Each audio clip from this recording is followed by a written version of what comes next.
Forum. Legal, medical or any kind of advice. Opinions are their own.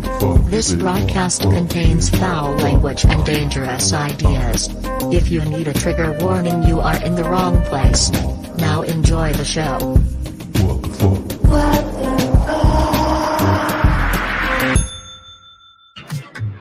Inside every snail shell is a tiny disco ball. Disco isn't dead, instead it turns out that it just got small. They've got the boogie oogie all up in their buggy bodies. These super freaks of nature love to seek out funky hobbies. Disco snails, they're off to San Francisco where the disco's off the rails. They meet and dance the disco in disgusting garbage pails. The after parties in your garden where they'll eat your kale and dance to disco cause they're disco snails. Disco what? Disco snails, they're leaving silver trails. Disco where? Current position's third ignition. Disco how? They're on the roof, they found the groove. Disco why? The simple answer is they're dancers.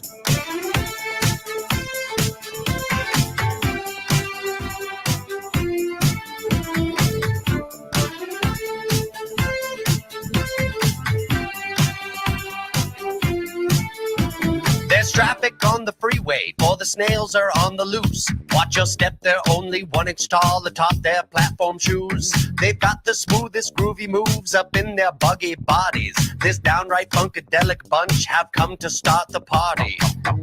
Disco snails, they're off to San Francisco where the disco's off the rails. They meet and dance the disco in disgusting garbage pails. The after parties in your garden where they'll eat your kale and dance to disco cause they're disco snails. Disco what? Disco snails, they're leaving silver trails. Disco where? They're in the hate, filled with love. Disco how? It's not a spoof, they found the groove. Disco why? The simple answer is they're dancers. Disco what? Disco snails, they're leaving silver trails. Disco where? Their latitude is gratitude. Disco how? It's not a spoof, they found the groove. Disco why? The simple answer is they're dancers.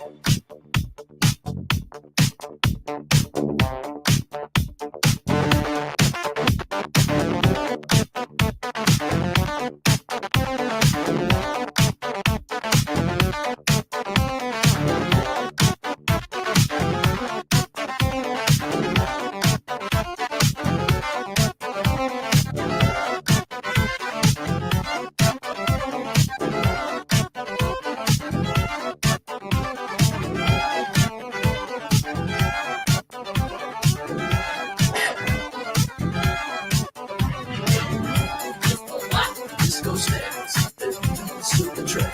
Disco where? I can tell you that. Disco how? It's not smooth, they found the groove. Disco why? The simple answer is they're dancers. Disco what? Disco snails, they're leaving silver trails. Disco where? I can't tell you that. Can't tell you that. Disco how? It's not smooth, they found the groove. Disco why? The simple answer is they're dancers. Welcome to the What the Fuck Forum, everybody. After a long hiatus, I am Mike the Polymath from the Easy Peasy podcast, and that song has nothing to do with anything we're going to talk about. I just thought it was catchy as hell, and who's to say? Disco snails. You know, maybe disco ain't dead. It just got small. Who is to say? Let me pass it over to my good friend, Bear Snare. Hey guys, I'm Bear Snare from thebearsnare.com, and it's awesome to be back here. You know, I may be slow like a snail, but I'm ready to groove with you. How's it going, Fido? It's going pretty good. I've been busy the last couple of months, doing real world stuff, you know, the stuff that nobody finds really interesting for podcasts and stuff. But I'm here, just living life, trying to keep up with everything that's been going on and trying not to get my head stuck in it too much. So that's about it. Well, Fido, it's good to see you. Bear, good to see you. We may have one or two more. We'll see. But tonight's going to be a night where we can just kind of let the conversation guide us. I've got a little something I want to throw in the mix a little later. But in the meantime, I think Fido, you were telling us some stuff before we went live. You're looking awfully tan and healthy. I have to say, it's been, I don't know, a few months, and the summer has treated you well from what I can see. I've lost my winter pallor. Which was white. Yeah, pretty much. Yeah. I do turn white in the winter. Well, we all know no. we all know how much that color gets discriminated against. So the darker you can get, the better. What's your secret? Tell us your secret. Yard work, going outside and spending some time in the good old fashioned sunlight. Well, goddamn, I do that for a living, and I'm still whiter than you are. You also got to have some genetics for it too, a little bit. Well, and I also I might still be consuming deep fried, chicken wings and whatnot. Deep fried chicken wings are not bad for you in themselves. It's what you use to make those deep fried chicken wings. What are you using? I don't know. I don't cook them. I just buy them. Yeah. Well, they're probably not using the good stuff. So because if they did, you'd be paying a lot for them. Yeah, it's probably rapeseed oil, aka canola oil. What would you recommend? What was your major change? You've already told us, but tell the audience. Well, it was actually I think it's been oh my god, it's been almost 2.5 years now since I've been in the Telegram with you guys. I think pretty close. At one point, somebody had said something about, and it might have been Stella, had said something about there was a link between increased sunburns with the consumption of seed oils. So like canola oil, vegetable oil, which is basically soybean oil, and peanut oil, grapeseed oil, like from grapes, that sort of thing. And it gets into your body, and it actually, it gets into your cells, and it actually increases your risk of sunburn. And I actually had burned a few times in my lifetime.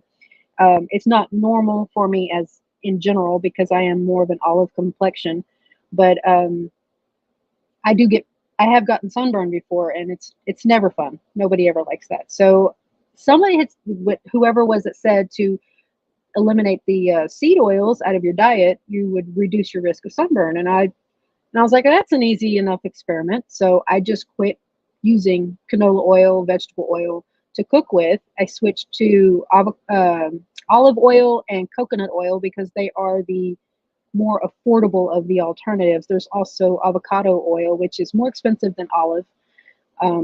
And so I like the coconut oil because it doesn't really change the flavor of the food. It doesn't add any flavor to it. You're cooking it. You have that fried food texture still, and it's not greasy. And I actually noticed not just a change in my skin, but in like my stomach. I didn't feel nauseated and have like the upset stomach as much when I cooked with the avocado, the olive, and the coconut oil. Well, I have not burned. I've not had a sunburn since I stopped using canola oil and vegetable oil. And I would say there's something to it, and I would recommend to everybody.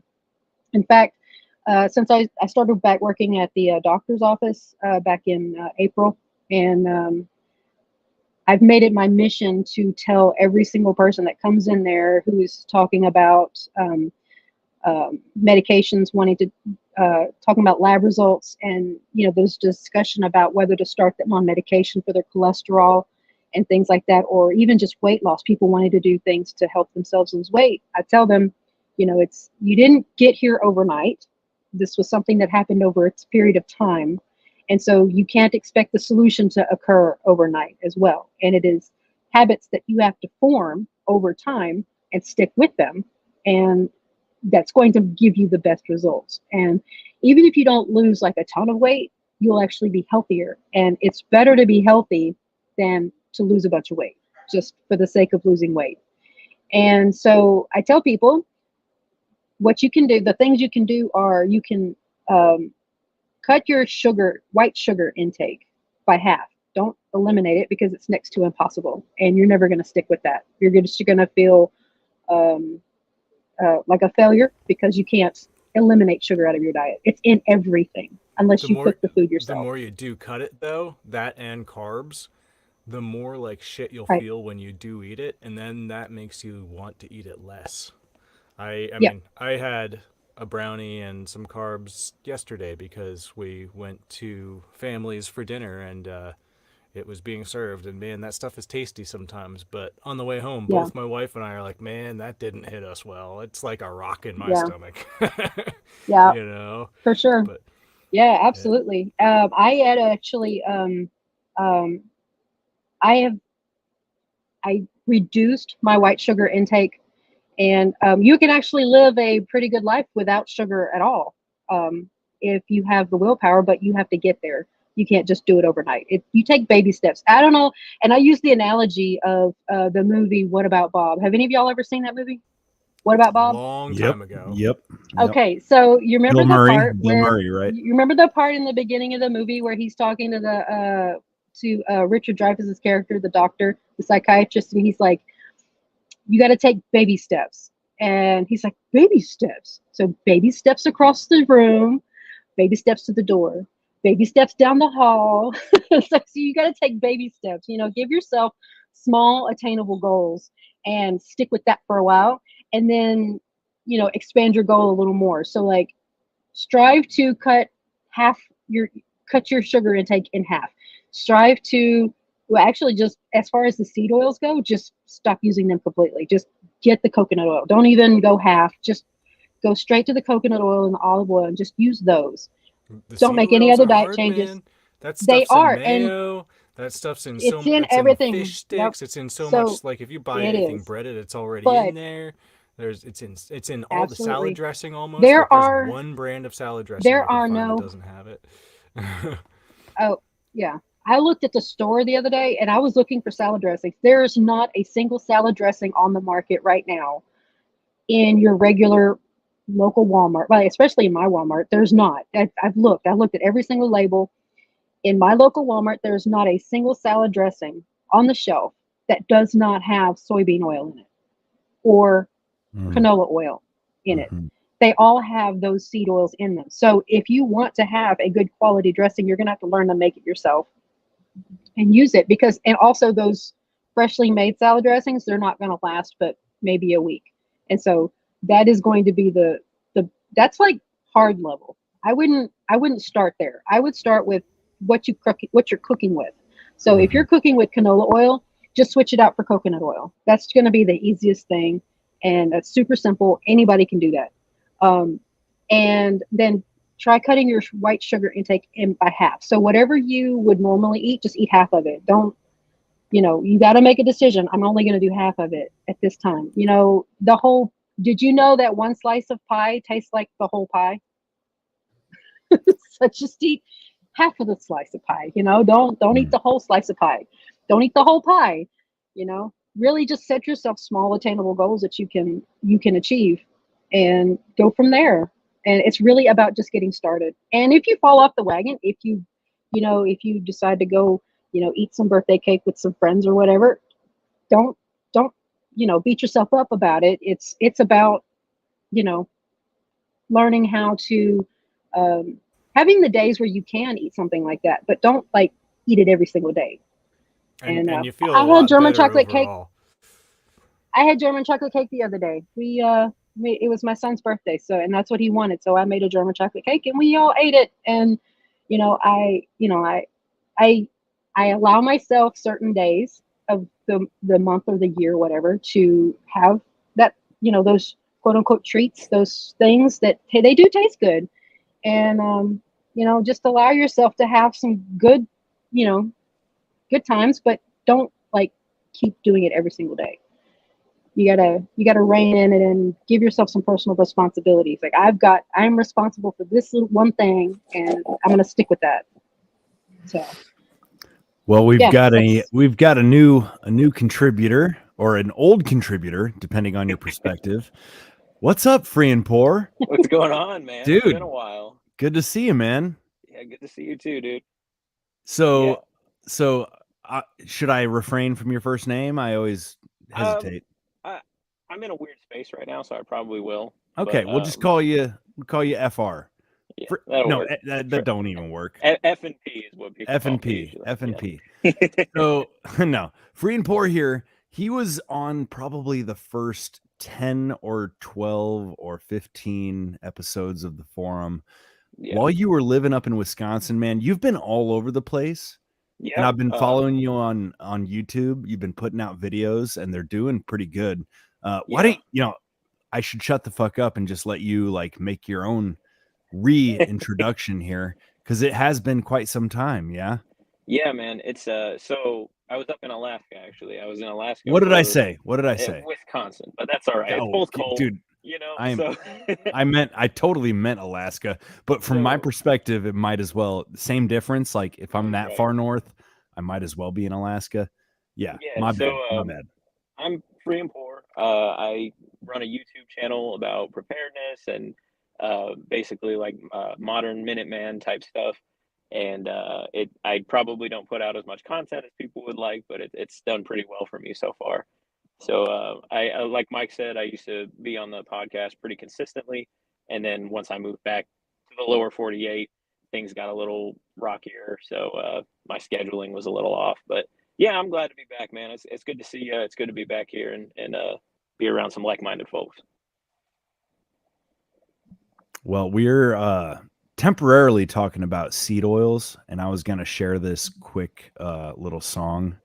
Now, this is kind of a audible here.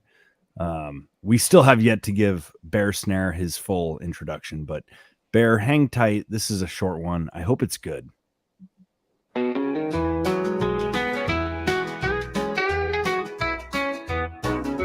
Soybean oil is cheaper than water. It's fattening up my boys and my daughter. Remember a time McDonald's used tallow when the world was safe and we all had values. When milk was milk and meat was meat. When people could fit on an airplane seat. Microplastics in our drinking water. We're eating worse than Jeffrey Dahmer. From Walmart shelves to the mom and pops. Everyone's out here serving us slop. Eggs from a box, been shrinking our cocks. Girls talking about seitan on TikToks. These places taking off butter and cream, replacing it with oil from rapeseed. Canned soup is made with xanthan gum. Got IBS on the tip of my tongue.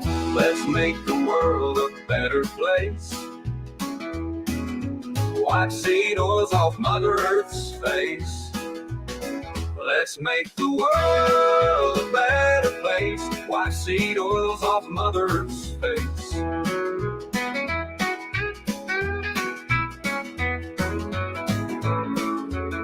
You know, it's not bad, but part of me thinks it sounds like AI.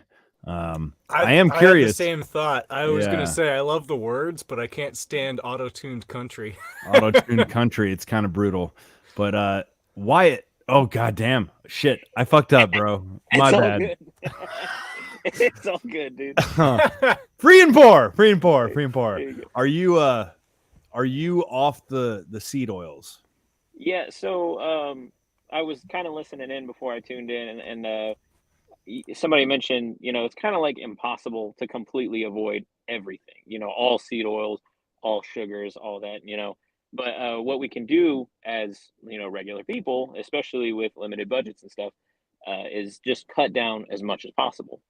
So over definitely over the summer, I have taken a huge step in my health journey, and I have cut out basically drinking anything that has like anything processed. So the only things I drink right now are whole milk, water, and then like juices.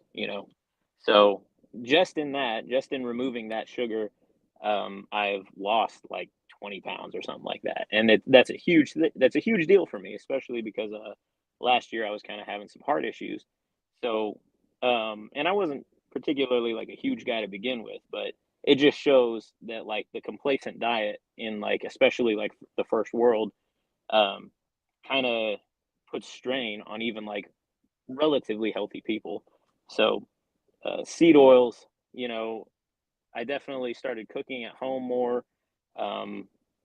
We cook basically exclusively with avocado oil or olive oil, And the mere mention of like Teflon or vegetable oil or canola oil sprays, I mean, it gives me a headache to even think about anymore. So, uh, cooking at home has definitely been like the biggest move for my family's health.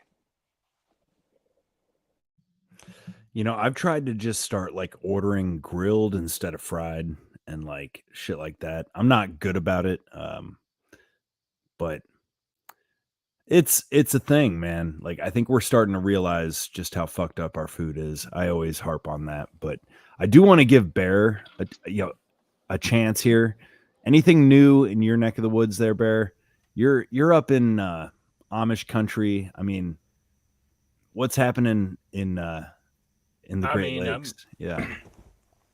I've just been having pretty much a typical summer, trying to get lots of projects done. I've been brewing some mead. I was working on some of that today. I've got a kegerator now, so I'm new to the whole kegging process, but that's been saving me some work because bottling takes a lot of time. Wait, so you're And filling your own kegs? Is that what you said? yeah, Yeah. yep. Well, that's, on the And same. ideally, that would translate to me taking those kegs to a bar so they can sell it or something like that. But right now, it's just so I can have it for myself and my friends. Damn. I want to come hang out with you, bro. Yeah, you do. I'm starting to get, a little bit suspicious. I'm like, what is in the beer that I drink, Oh yeah, there's definitely processed stuff. There's a lot of pesticides in there, and that's same for me too because I drink Yeah. lots of regular beer, like especially, it's like how often do you see an organic beer? It's not very often. They exist, but they're probably quite expensive, and Hmm. it's pretty rare actually. Well, even in some of the wines, they have like higher than normal levels of arsenic. So, like, there's a brand of wine that gets put out. It's called Mogan David, and they actually had gotten in trouble a few years back for having too much arsenic in their wine, I've heard that and Barefoot has a lot of they had arsenic as to well. stop production for a while. And they have one that's really good that I like. It's the blackberry wine. It's Oh, really really good, but it's got a lot of sugar in it. And it's a lot of sugar, so I limit the amount that I drink.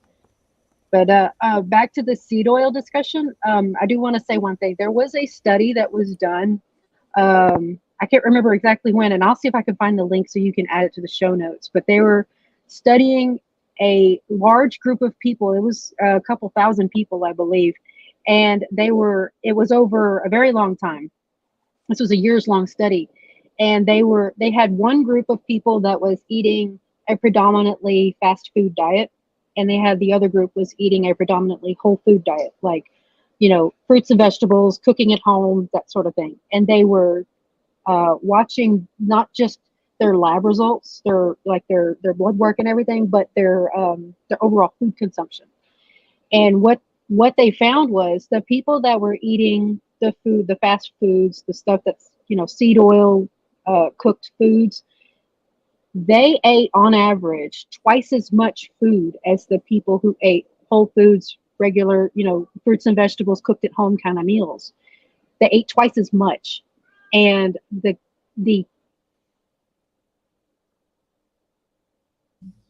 oh man, Shit. Fido's out. Fido just just Well, it's bounced. it's funny. My wife and I just yesterday were talking about how so much of what we eat is air, basically. Like it's totally empty. It has no nutrition in it. Like things like popcorn and all the breads we get and everything. Like Mm. there's zero nutritional value. You're getting sorry the about it. toxins without the nutrition that you should be getting in like your Yeah, beef and green beans. yep. Sorry Right. about that. I don't know what happened. Welcome back. They kind Thanks. of talk about like the difference between like complex carbohydrates and simple carbohydrates, and with Mhm. stuff like white rice and white bread and ultra processed carbs, it's easier for your body um, to use those as energy or break them down basically. So when you get things like whole grain fiber and stuff like that, it takes more energy to process them through your body. So in this extremely complicated way. I'm not going to pretend like I'm a nutritionist, but it takes more energy to process like whole grain fibers rather than white bread and stuff. So you get these simple carbohydrates, and they just kind of end up sitting around because it's just Mhm. already there, sitting stagnant and dormant, and you put on more pounds that way. So it really is. Once you stop processing food, your metabolism changes, and you can consume more calories, but your body's working harder to process them anyway. So it's not like it's going to add anything to you. Yeah. And also, the Whole Foods, they're actually more filling than the overly processed stuff that you would get at fast food restaurants, or stuff that's from a restaurant. Even just regular stuff that's at a restaurant, not necessarily fast food, but and it's cheaper to cook at home than it is. I'm not even joking when I say, when I wanted to try the Wagyu beef, and it's like $10 a pound at our store. And I wanted to try it, but it was always so expensive. And so I was like, I want to try it. So it was just me, my husband, and our son. And so I was like, we're going to try it, just see what happens and see what the price is. And for 1 pound, which I made into like third pound hamburger patties, 1 pound of Wagyu beef, the buns, the toppings to go on the hamburger, which wasn't very many, and some French fries. It was actually cheaper to do that than it was to go to Whataburger and get 3 burgers, fries, and 3 drinks for the 3 of us. And it was about $10 cheaper. And so that was like the high-end beef that we can get at the store. And even they have grass-fed beef now at our store, and so that's what I've been getting. And when I eat the processed, the really cheap ground meat that they have, it hits my stomach like a ton of bricks. And eating it like McDonald's and like Burger King, I always feel like crap after I've eaten it. So I haven't eaten there in years. And like McDonald's, I haven't eaten at McDonald's in almost 17 years, because the last time I ate there, the chicken nuggets, my kids were playing with them. My son threw it and it bounced off the table, hit the wall, bounced off the wall, hit the floor, bounced. Like it was like he threw a rubber ball and it just bounced all over the kitchen. And I was like, I'm never buying McDonald's ever again. Never again. And I have not bought McDonald's ever since then. If you can cook for yourself, you can eat the best beef imaginable for cheaper than it would be to go to McDonald's or any of the fast food restaurants. That's like, I cringe when I think about spending $1,000 on beef at like $10 a pound, right, from my local producer. But at the same time, I'm eating such good meat. Like, we are so satisfied with those meals. We love it. It's the most delicious meat we've ever had. And it's like, you can't compare it. And really, it is a lot cheaper than going out and buying the crap from the fast food places. It's fun to go out. Like, we went out a couple nights ago, not to a fast food place, but, it's still a restaurant. You don't exactly know what their sources are and what they're using, and as far as oils and sauces and stuff. But like, you got to go out once in a while, right? But yeah, as far as like our daily stuff, it's absolutely like, we noticed a while ago that getting the cheap chicken from the store, we were feeling sick from that. So even making it ourselves, it was not sitting right. And so now we've gotten a little bit more picky about what chicken we're buying, because some of that factory stuff that gets shipped over to China to get processed and then shipped back, it's like, ooh, there's as many chemicals in there as there are calories. Yeah. Do you want to pay for your health up front when you're buying your groceries, or do you want to pay for it later when you're buying medications and chemo treatments and stuff? I mean, because you're going to pay for it somehow, some way. And whether you're not feeling bad right now doesn't mean you're not going to pay for it later. But I just know that when I eat the overly processed stuff, I feel like absolute trash. And I wake up with stomach aches. My stomach actually hurts, and that's when I know that I've done something wrong, and I have to think back, what did I eat? Because my stomach, I wake up with a stomach ache, and it usually goes away after maybe an hour or so. But it's there. It's really bad waking up in the first thing in the morning, and the first thing you feel is a stomach ache because of what you ate 2 days ago, and and then you really have to think. It's like, what did I do? I think it's kind of ironic that you'll get into better health and start making better habits like this, and people kind of look at you like, "Oh, why the hell are you doing that?" Because we live in a world where it's so normalized to just feel like shit all the time, like constantly in a state of, either depression or anxiety, or you literally like your stomach just hurts all the time, and then you make these changes, and people are like, "Oh, what are you, some kind of health freak?" But it's like these people's bodies are screaming at them all of the time. You have to make a change. Something is wrong. This is not good. Yeah. And that's why things like anxiety and depression are up. It's because we're constantly in a fight or flight response.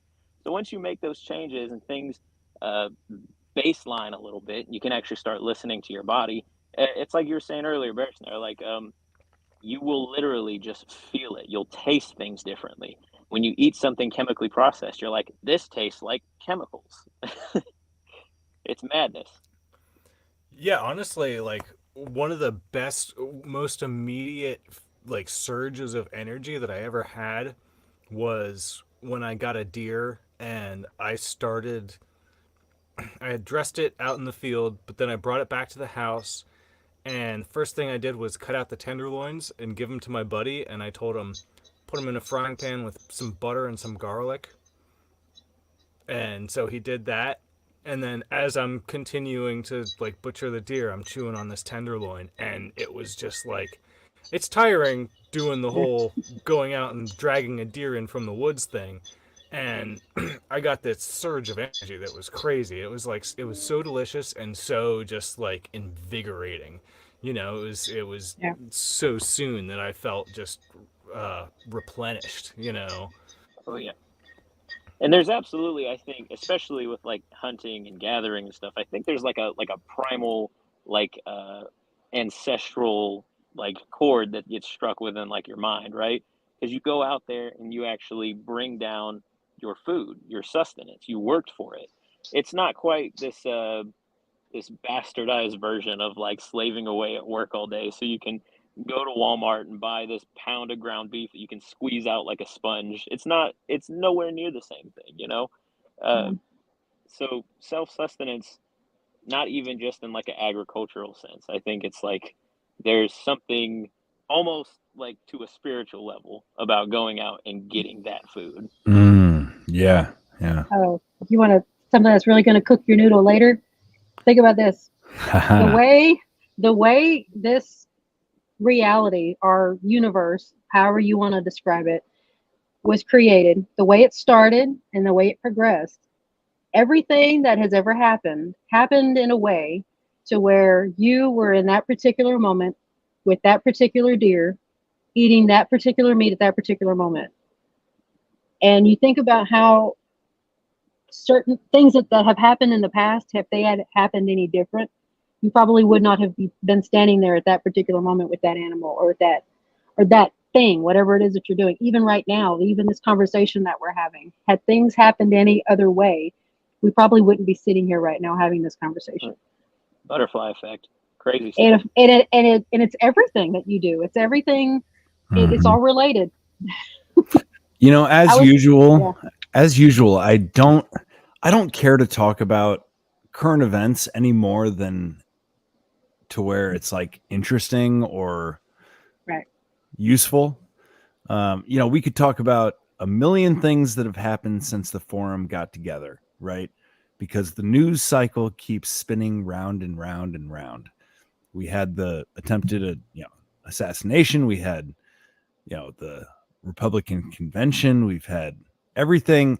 I don't know. It's like not even worth discussing as far as I'm concerned, because it's all a part of this this narrative that we're trying to break free from.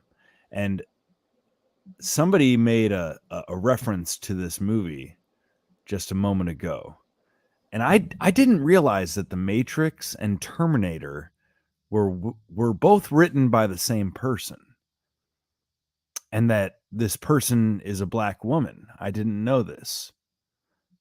Hey, listen to the woman who wrote The Matrix and The Terminator. Well, that's what the Matrix is about, to wake you up from the Matrix, to get you out of the illusions and the lies and the ignorance. So it's not dangerous for me because that's my job. That's what I came here to do. That's why I wrote The Matrix and Terminator, to wake people up so they can move on to greater, better things. Yeah, but the Terminator is the prequels to the beginning of The Matrix. Sarah Connor is actually Neo's mother.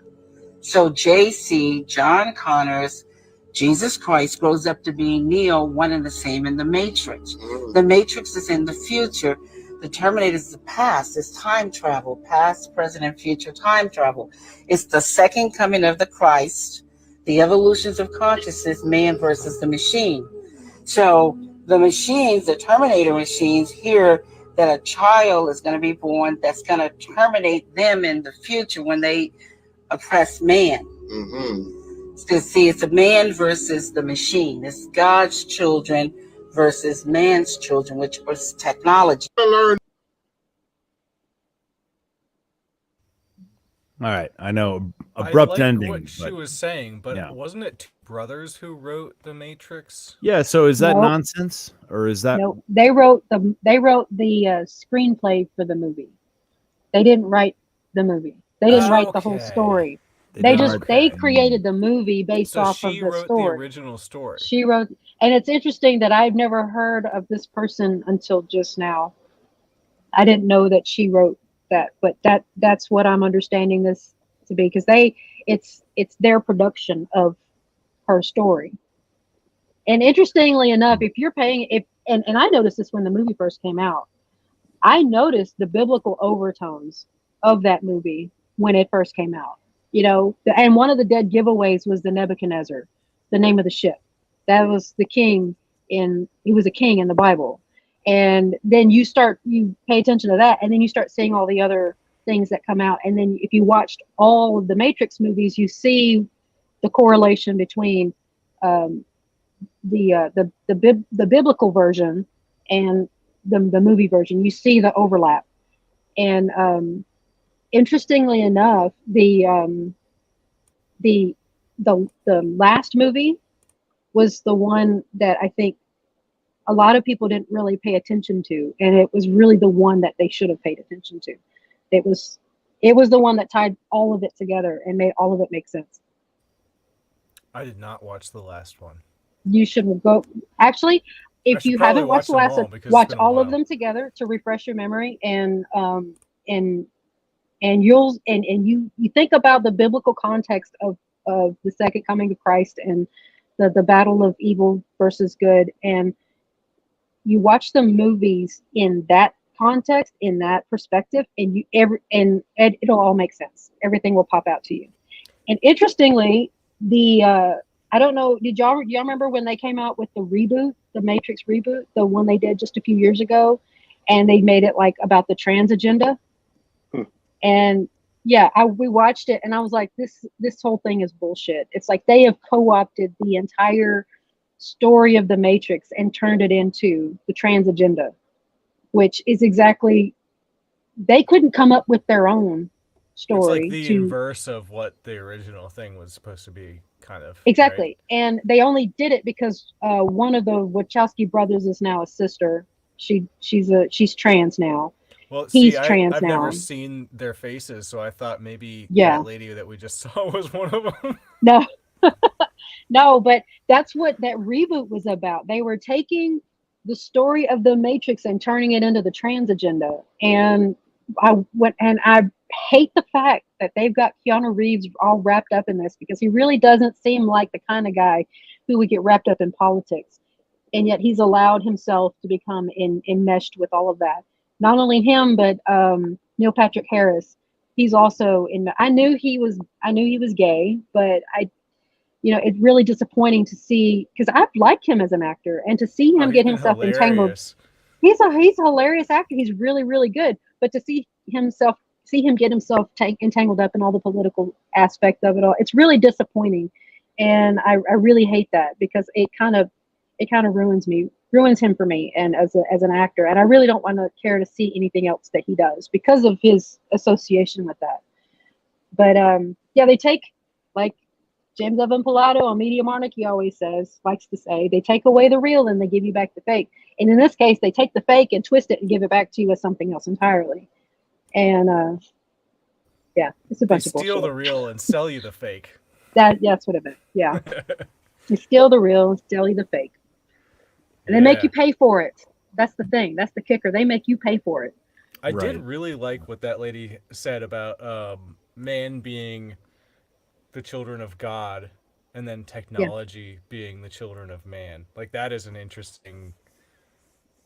Yeah, that's pretty cool. Which always makes me think of that one verse in the Bible where it says the meek will inherit the earth.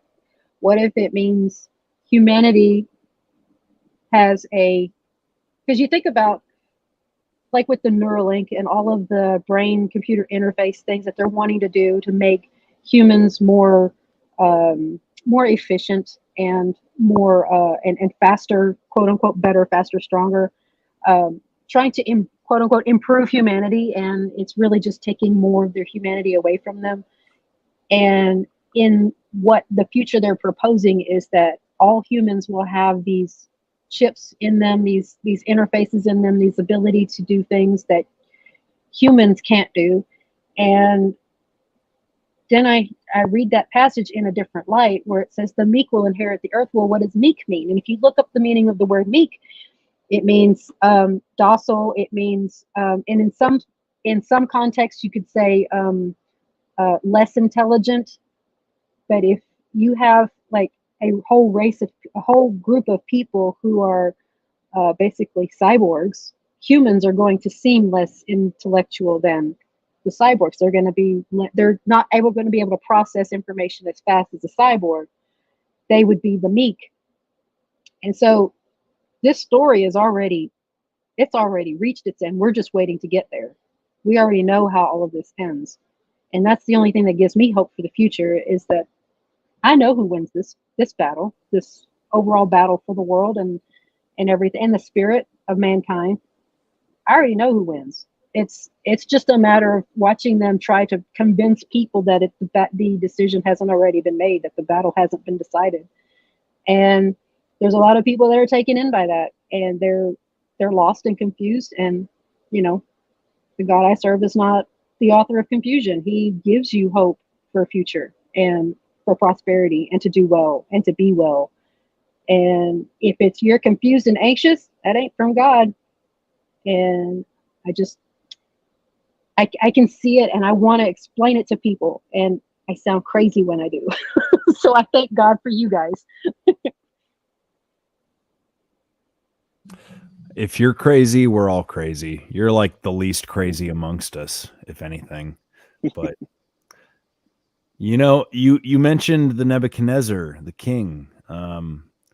Perhaps not the king of kings, but a king.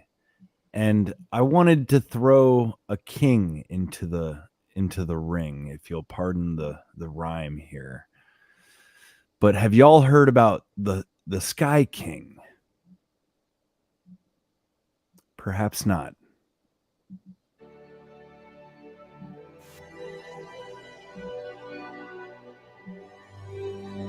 I got a lot of people that care about me, and it's going to disappoint them to you that I did this. I would like to apologize to each and every one of them. Just a broken guy. Got a few screws loose, I guess. Never really knew it until now.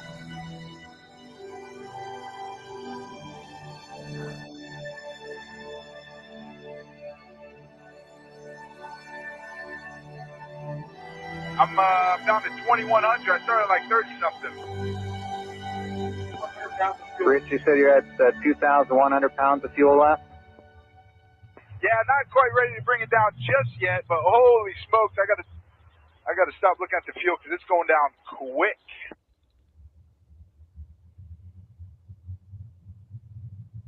Damn it, Andrew! People's lives are at stake here. Now, Rich, don't say stuff like that. Nah, I just told you I don't want to hear no one.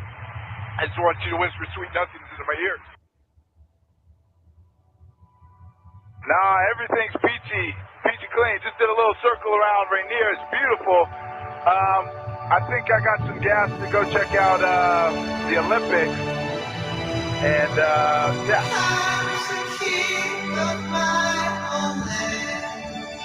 Man, have you been to the Olympics? These guys are gorgeous. Holy smokes.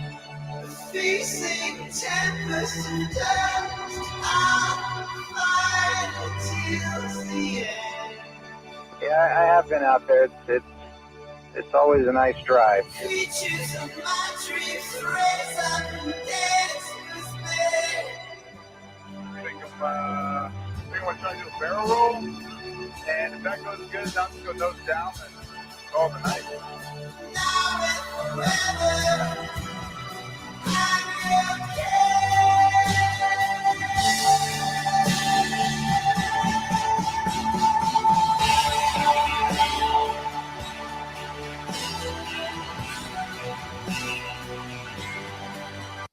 Okay, copyright pause. Because I know that's some good music, but it's not our music.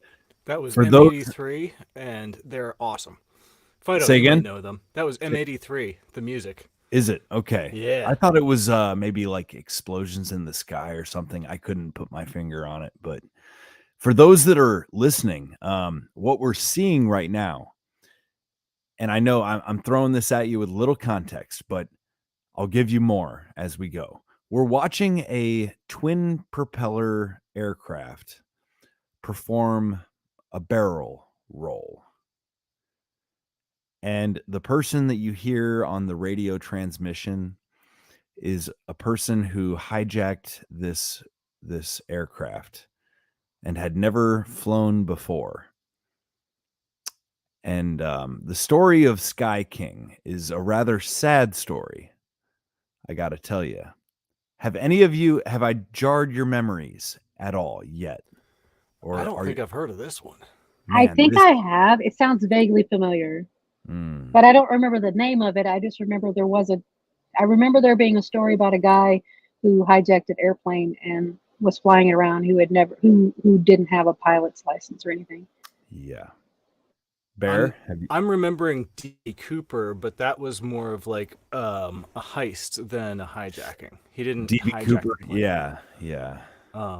But I will say I got to fly an airplane once. I didn't hijack it again, but it was amazing. It was a single prop, 2-seater, one front, one back, and we both had controls. So the guy who owned the plane showed me how to do all these flips and tricks and stuff, and then I got to do them. And man, it's probably the coolest thing I've ever done. It was so freaking cool. It was amazing.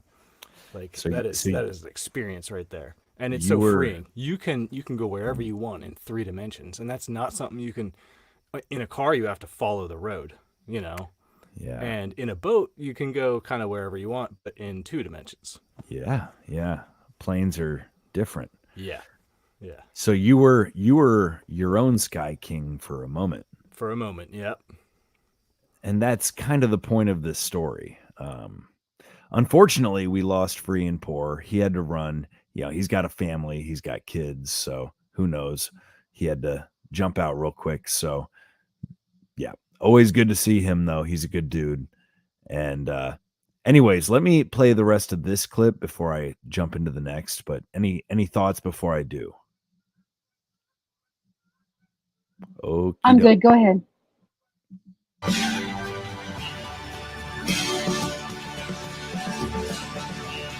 Now, you will notice he comes very, very close to hitting the water.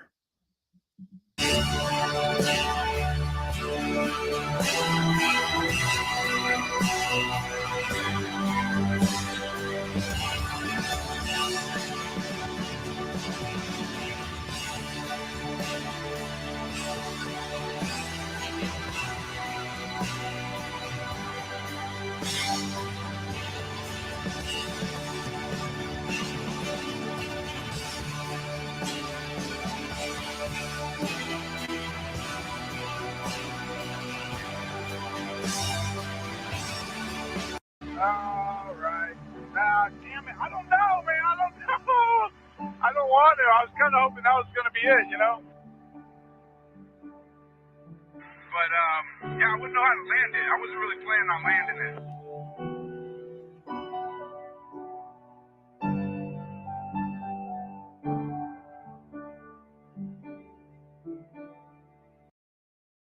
We now know the name of the airline worker who stole a commercial airliner and crashed it just outside Seattle. We've learned that tomorrow, the FBI is expected to begin their investigation at Horizon.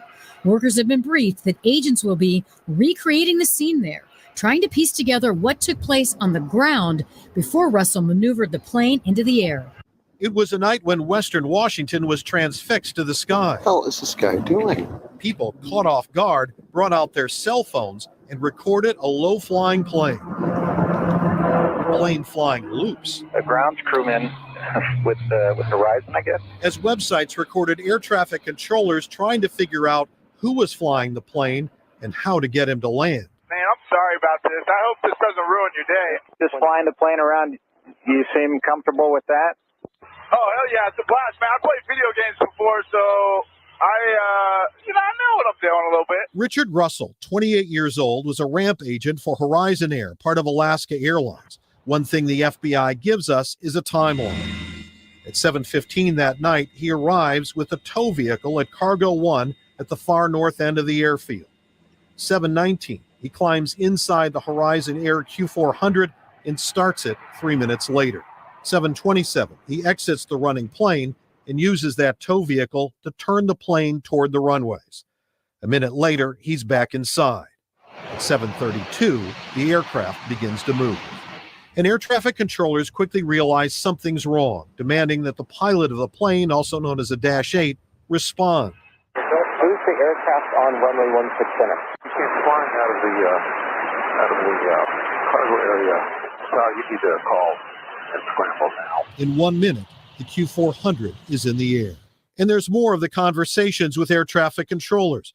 Russell talking about his amazing flight.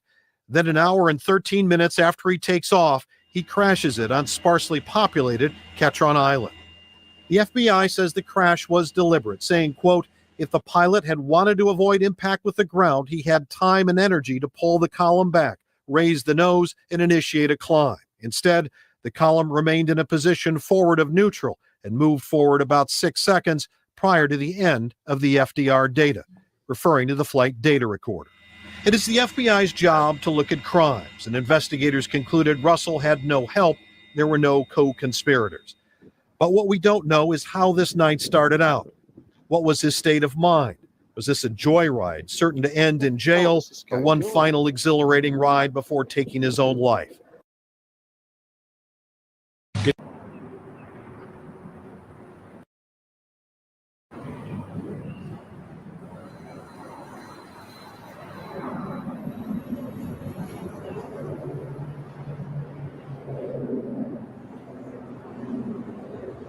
Good evening. My name is Mike Matthews, a friend of the family. The family has asked me to read this prepared statement. As the voice recordings show, Bebo's intent was not to harm anyone. He was right in saying that there are so many people who have loved him. At this time, the family is moving forward with the difficult task of processing our grief. We appreciate your prayers. Thank you, the family of Bebo Russell. I got a lot of people that care about me, and it's going to disappoint them to hear that I did this. I would like to apologize to each and every one of them. Just a broken guy, got a few screws loose, I guess. Never really knew it until now. I told you, I don't want to hear no one. I just want you to whisper sweet nothings into my ear.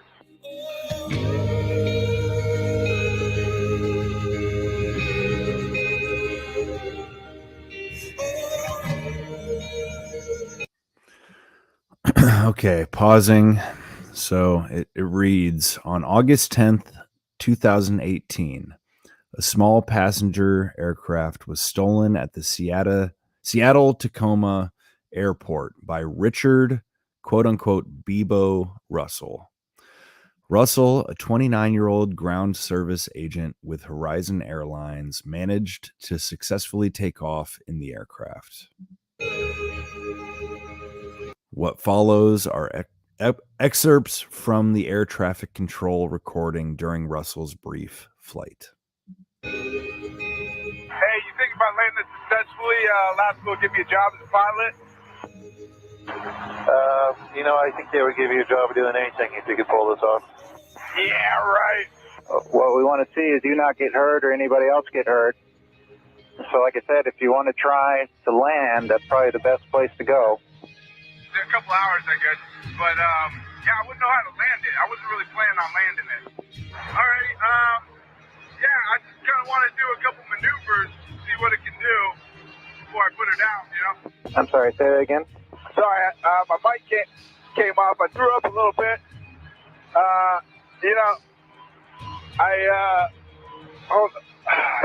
Shoot. Man, I'm sorry about this. I hope this doesn't ruin your day. This is probably, like jail time for life, huh? I would hope it is for a guy like me. Well, Rich, we're not going to worry or think about that, but could you start a left-hand turn, please? All right. Hey, pilot guy, can this thing do a backflip, you think? He's kind of hilarious.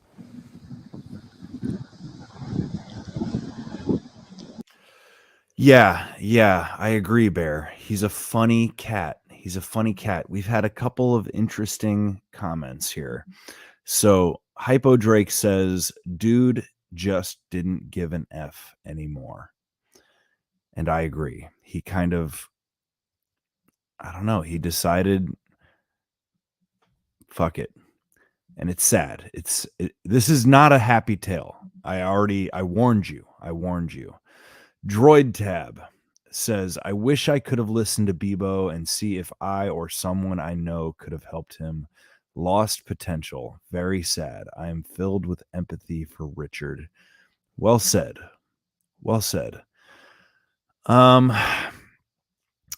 Yeah, this is just like, it's, I brought up the Matrix and whatnot right before playing this for a reason, because you can kind of tell like this was just a guy who wanted to break free of his bondage, like of his servitude, his serfdom.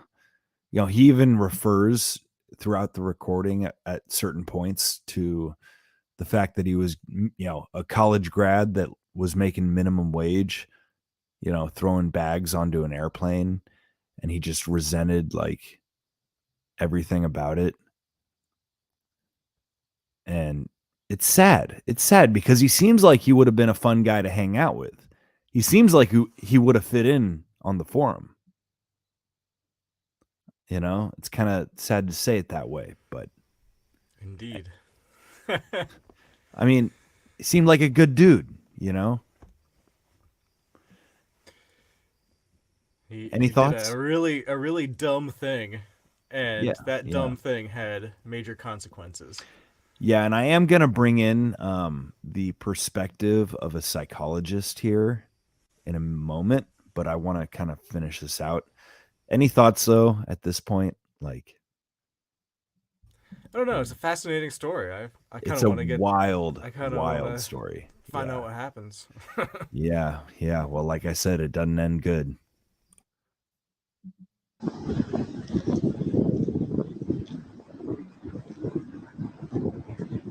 What the hell is this guy doing? So now we climb. All we do is climb. And we'll just keep on climbing until the day we die. Until the day that we die. All my life, patiently, I've been putting in the time in my teeth. So won't you come? What the hell? I've been working overtime. Oh my god. What is happening right now? My phone, you got it? Yes. the fucking Alaska Airlines Q400. What the fuck is he doing over here? I feel like I need to be, what do you think, like 5,000 feet at least to be able to pull this barrel roll off? Just flying the plane around, do you seem comfortable with that? Oh, hell yeah, it's a blast, man. I played video games before, so I know what I'm doing a little bit. Okay, and you can see all the terrain around you. You've got no issue with visibility or anything? Nah, everything's peachy clean. Just did a little circle around Rainier. It's beautiful. I think I got some gas to go check out the Olympics. And, yeah. You'd be a hero if you could pull off the landing. All right, Rich, this is Captain Bill. Congratulations. You did that. Now let's try to land that airplane safely and not hurt anybody on the ground. All right. Damn it. I don't know, man. I don't know. I don't want to. I was kind of hoping that was going to be it, you know? I'm going to land it. In a safe kind of manner. I think I'm going to try to do a barrel roll. And if that goes good, then I'll just go nose down and call it a night.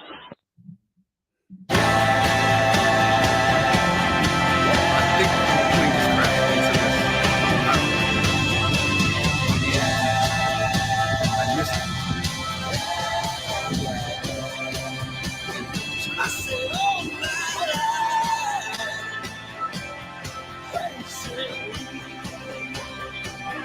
I've been falling in the tide,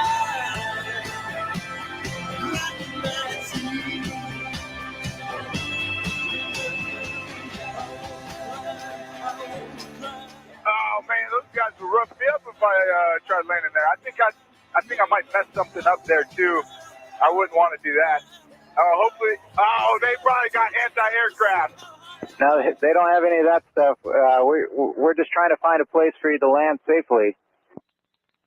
Yeah, not quite ready to bring it down just yet, but holy smokes, I gotta stop looking at the fuel because it's going down quick. Man, have you been to the Olympics? These guys are gorgeous. Holy smokes. Yeah, I have been out there. It's always a nice drive. I wouldn't mind just shooting the shit with you guys, but it's all business, you know?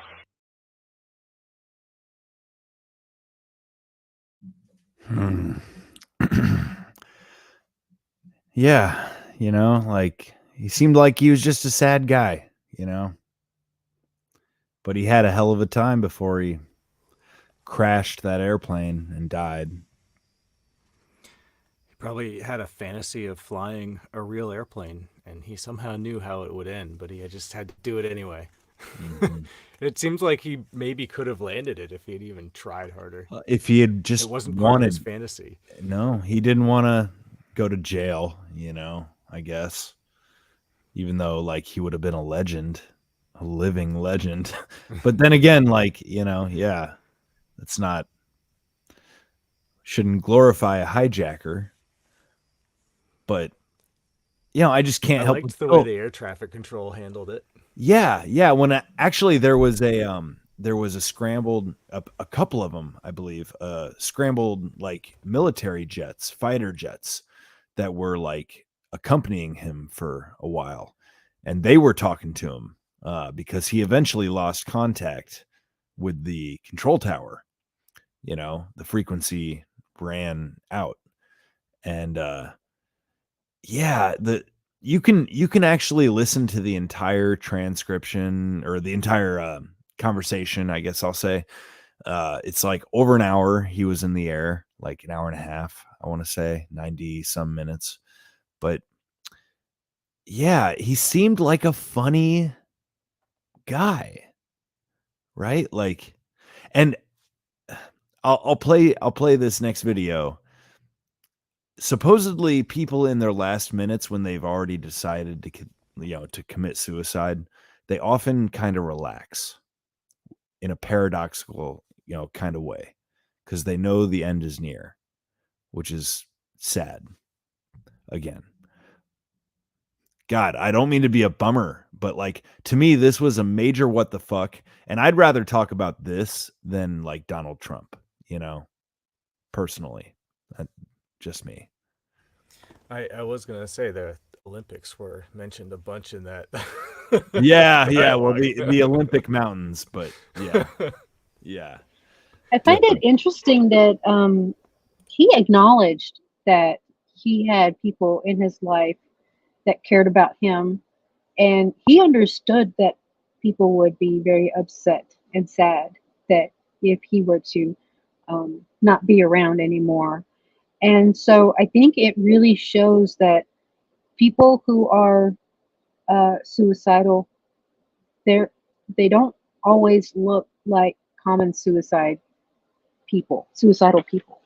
You know, it's different for everyone, and it doesn't always present the same way. So the signs and the signs of someone being suicidal can be hard to miss. So I don't know what his level of interaction was with his family, but I mean, if he knew that they loved him and that they were going to be disappointed that he did what he did, it really begs the question, what was his motivation? I mean, I've only known of maybe one person who was suicidal, and theirs was the quote unquote stereotypical situation. You don't typically see people who are suicidal who come from, they're surrounded by people that love them. And those who are suicidal, they do it because they don't feel that connection with the people around them. And so this is one of the more interesting cases as far as that is concerned, because he's not the typical case, I guess you could say.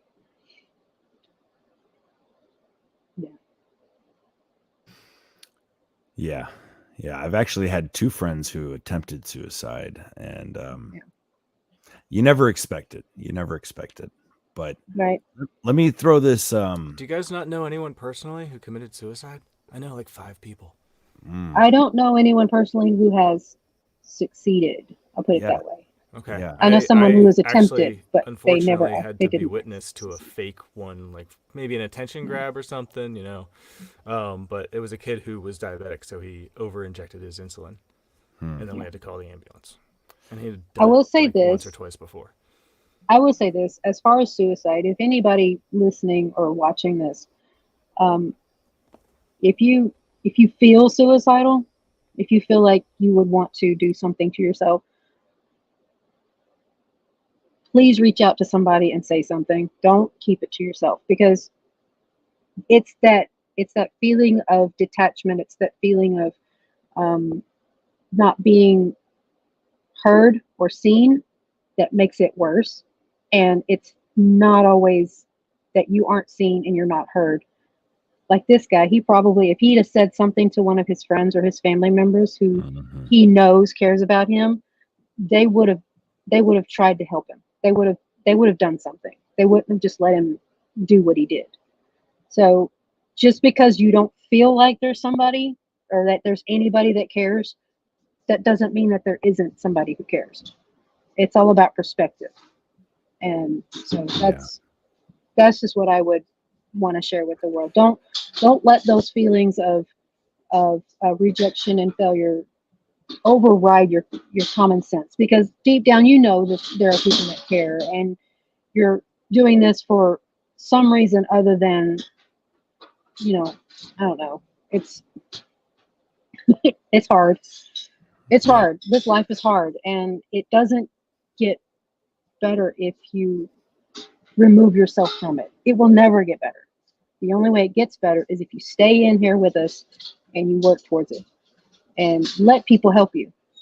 So, yeah. That was Agreed. Well, let me give you this guy's perspective. I actually might turn this one up to like 1.25 speed, because he is a very, very slow talker. We'll be looking at the timeline of the crime that Russell committed, then moving to a brief background, and then I'll get to the mental health and personality factors. So starting with the timeline, we move to August 10, 2018. 29-year-old Richard Russell steals an aircraft operated by Horizon Air, specifically a Bombardier Dash 8 Q400 from the Seattle-Tacoma International Airport in Washington State. This airport is also referred to as SeaTac. Now, the manufacturer of the aircraft, Bombardier, is now de Havilland, Canada. The plane is sometimes referred to as a DHC-8 these days. This model, the Q400, is a twin turboprop passenger plane that cruises at over 400 miles per hour and has a maximum operating altitude of 27,000 feet. It can carry 76 passengers, and when it was purchased, it would have cost around $21 million. These days, the Q400 would cost closer to $33 million. Richard Russell was a baggage handler at SeaTac Airport. He had never flown a plane before. He came to work that day at 2:36 p.m. At 7:15 p.m., he arrived at the cargo area driving a tow vehicle. The aircraft was parked in this area. He climbed into the Dash 8. He started the aircraft at 7:22 p.m. He then exited the aircraft and turned the nose toward the airfield using his tow vehicle. He climbed back into the plane and took off at 7:32 p.m. He had an unusual conversation with air traffic control and executed a variety of aerial maneuvers, like a barrel roll. 2 F-15 fighter jets were scrambled to intercept him. They followed him for some time but did not engage him. He flew the aircraft for 73 minutes before intentionally crashing it at 8:46 p.m. on Ketron Island in southern Puget Sound, about 5 miles southwest of Tacoma, Washington. The investigation determined it was intentional because the flight data recorder indicated that the column was in a position forward of neutral prior to the crash. About 6 seconds before the crash, it was pushed even further forward. Richard did not make any phone calls or other statements outside of what was recorded in his radio communication with air traffic control. Nobody on the ground was injured in this incident. Now, moving to his background, there's not much in terms of background available for Richard Russell. He graduated high school in 2008, and he married a year later. He and his wife operated a bakery that they ran together for 3 years. He enjoyed trying different things like experimental recipes and was generally creative in his work. The couple moved to Sumner, Washington in 2015 so they could be closer to his wife's family. This is when he started working for Horizon Air and enrolled in college. Russell earned his bachelor's degree in 2017 and hoped to either become a manager at Horizon Air or to be commissioned as a military officer. He was described as quiet, friendly, someone who liked to play jokes. He was active in his church, he read a lot, and he was considered fairly intelligent. He complained about how little money he made in his job and indicated he never pictured himself in such a low-level position. He was paid minimum wage, which for the position he was in was $12 an hour, not the $15 an hour minimum wage paid to the other workers at SeaTac. So we see a two-tier minimum wage system, which really seems to defeat the whole point of having a minimum wage in the first place. We see that he worked for Horizon Air for almost 4 years before the incident. He was amazed why anybody would want to be a ground service agent, the job he had, because the job involved constant noise, heavy lifting, and what he referred to as gas fumes. I presume he meant aircraft fuel fumes, although there are gasoline and diesel vehicles operated as well at an airport. With all that in mind, let's take a look at the conversation he had with ground personnel. He spoke to someone from air traffic control as well as a pilot. At the beginning of the recording, we hear air traffic control, I'll just refer to them as ATC, trying to get the Dash 8 to identify itself. This is when it was still on the runway. I can imagine they were pretty surprised by seeing an aircraft on the runway that should not have been there. Then we see that ATC and Russell are talking about his landing options. So he takes off and they're discussing how he could get back on the ground. They talked about him landing on a runway or in the water. What struck me here is how casual the air traffic controller was about these two options. Both were dangerous, but landing in the water would have been extremely dangerous. So really, it seems like they're talking about both life and death kind of casually. Now, again, it's not really clear how much skill that Russell had in terms of flying the aircraft, so landing in either place could have been extremely difficult. Russell talks about wanting to see the Olympics, referring to the mountain range in Washington State. ATC is really just trying to keep him on task, encouraging him to turn left and head back so they won't lose communication with him. They were actually quite polite. Then Russell starts talking about the impact that his behavior will have. He said there are a lot of people that cared about him, and they will be disappointed hearing what he did. He said that he would like to apologize to each and every one of them, referring to himself as a broken guy with a few screws loose, but he never knew that until now. It's interesting he said this because later we find out that he may have been planning this for some time. It's like he was trying to imply this was more of a spur-of-the-moment decision. ATC is still encouraging him, of course, to come back. Then Russell asks if the plane can do a backflip. He complains that the plane is burning fuel much faster than he thought, like his fun will be cut short, or he's facing death sooner than he thought. Both of those could have been in his mind. Russell said that he didn't need much help flying the plane because he had played video games before, but he did complain that he didn't know how to pressurize the cabin and was feeling lightheaded. He was having trouble balancing the oxygen in the cabin. This is something that wouldn't be an issue when he was in the cockpit on the ground. A lower level of oxygen could have affected his behavior a little bit as well. ATC points out a runway. Are we just rehashing what we just listened to? Russell suggested the people there would rough him up if he landed. Well, okay, he gets to the point here. He's kind of laying the groundwork, but like, again, this is he's trying to get to like the mental health and personality side of things. I don't know. Again, like what would drive somebody to do this? Yeah. Does it feel like we're just rehashing the same? I apologize if so. That's kind of how. Well, I mean, we got to watch it, so Right. that helps, I guess. But Well, like I said, he's getting to the point. Landed there, and he could mess something up, and he wouldn't want to do that. So I presume he means that he could crash the aircraft and people could be harmed. After this, he suggests they could have anti-aircraft weapons. It seems like he was trying to be funny, but he really didn't get the venue right. It's like he didn't want to face how serious his behavior was. With the heavy weight of his actions, it was like he was trying to lighten the mood. Russell said that he was not quite ready to bring the plane down and needed to stop looking at the fuel because the level was going down so rapidly. He talks about how someone doing this would probably go to jail for life, saying that he hopes it would happen for a guy like him. In a way, we see an attempt to take ownership, but of course at this point he could still try to land the plane. So it really seems insincere to some degree. Another meaning, though, could be self-hatred, like he wasn't really trying to take responsibility. Rather, he was just acknowledging how bad he felt he was. He suggests that his minimum wage job explains his behavior and that this incident may grease the gears with the higher-ups, ostensibly helping his coworkers. So at this point, he does seem to understand that he's committing several serious crimes, but he has an excuse. He was mistreated by his employer. ATC stressed that he should just land, and they wanted to make sure that no one was hurt. Russell starts talking about seeing the orca, the whale. He then says he doesn't want to hurt anyone, and he just wants the guy he's talking to whisper sweet nothings in his ear. So here again, we seem to have what appears to be an attempt at humor that falls flat. It's almost like he wants people to look at him in a positive way, like all this was just a big joke, and everybody should join in laughing with him.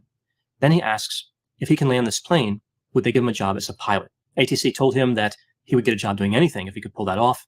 This is when Richard responded, yeah, right, and then said, no, I'm a white guy. After this, he crashed the aircraft. Now moving to mental health and personality factors. Again, we don't really know a lot about Richard Russell. Looking at the 5-factor model, it would seem reasonable to believe that he was high in openness to experience. He was intellectually curious and creative. He had mid-range conscientiousness, probably mid-range extroversion, mid-range agreeableness, and low neuroticism. But then again, he was depressed, and that's typically associated with a high level of neuroticism. So it might have been that he had that one facet elevated, but otherwise he was calm. I'll talk about that more in a minute. An investigation failed to yield any motive for his crime. After the incident, a pilot who had seen Russell in the cockpit of an aircraft flipping switches when Russell should not have been in there at all called the police to report it. I guess that pilot was quite taken with the phrase, closing the barn door after the horse is already gone. His justification for not saying anything earlier is that technically Russell was not committing a crime by sitting in the cockpit, and the pilot didn't want to make any trouble with the carrier. His reports are important, though, because they indicate that Russell may have been planning his theft for some time. Okay. I'm pausing there. I know I let that go a while. Point being, I think this is a similar case to our so-called, would-be assassin. Except it's just a different guy who, I don't know. I guess my point being, I don't know how much MK Ultra is to blame or just general dismay. You catch my drift? Yeah, well, he touched on something there that kind of going back to what Fido was saying earlier with the whole if you're feeling suicidal and stuff. He touched on self-hatred, which I think is also big. Like, I'm familiar with self-hatred. There's so many things I say that I just cringe and I beat myself up about. It's like what keeps me awake at night. All that kind of things from many, many years ago too. Just my fuck ups, but where I was an asshole. I don't know. And I'm certainly not suicidal. Trust me, I have many reasons to live. Yeah. But yeah, I have, like I mentioned before, I've known a bunch of people who have killed themselves.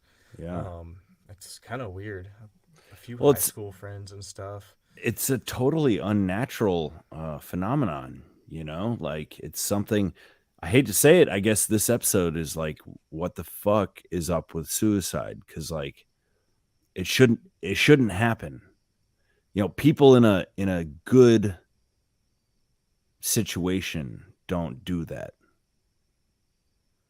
you know, I think it's like it's a symptom of a sick society. Yeah. When your average person is driven to doing such drastic things, right? Again, like, is it Yeah. MK Ultra or is it just general dismay? I think his probably. Can you hear me? Okay. Yeah. Yeah. Okay. I had to switch ear headphones. I think in his case it would probably be more general dismay. I think that we're also missing a lot of context with his life in order to understand why he did what he did.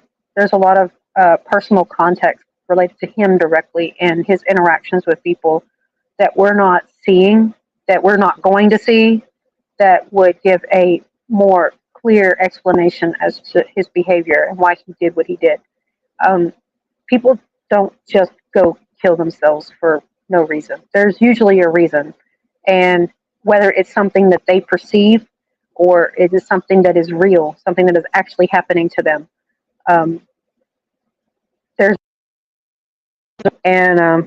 So I think, I'm not going to say he did it for no reason, but I'm sure he had his reasons why he did what he did. And I don't know that we'll ever find out what those were.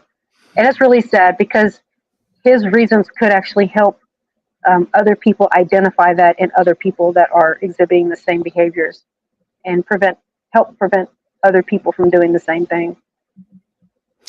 Well, this fella speculates here, and I'm going to slow back down because this is really, you know, what I wanted to share. Of, you know, this is his idea of why.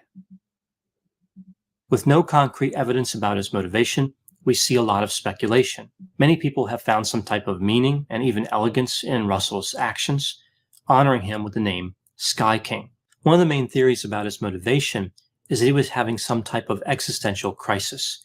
He could not find meaning in his life. He felt like he wasn't really living.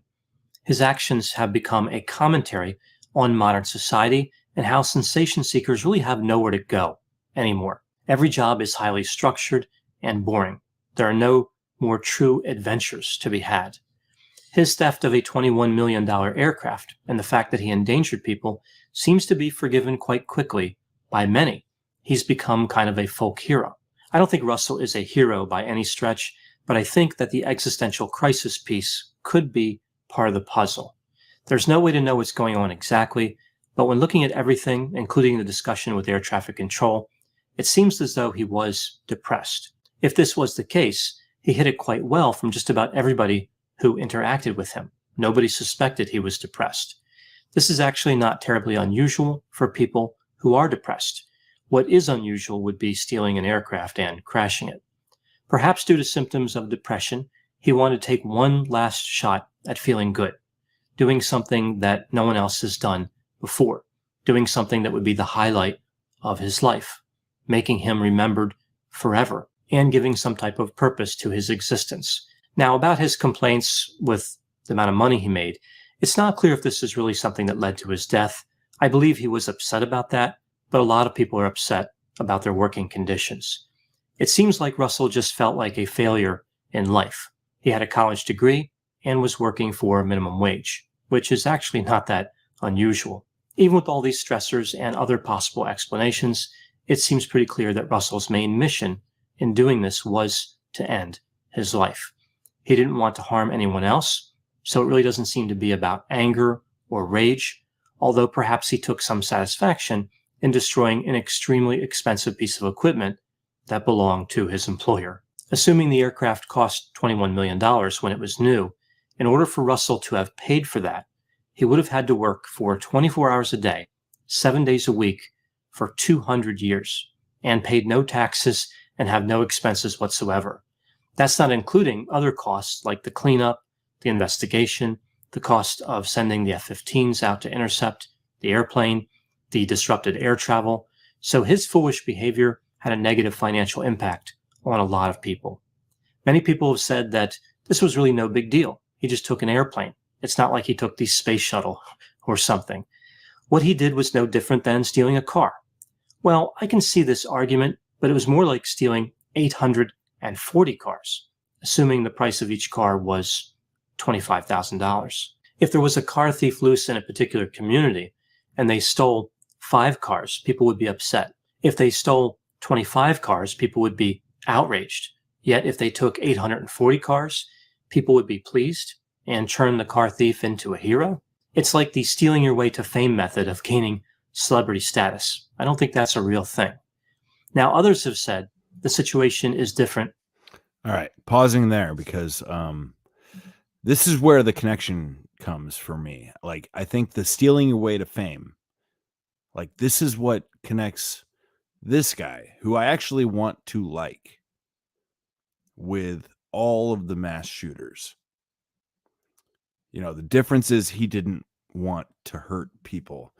Apparently, he wasn't that angry or rageful, right? Like, but he was of a similar mindset. But when you steal a plane and crash it, you do a lot of damage, and Yeah, you yeah. cost people a lot of money, Right.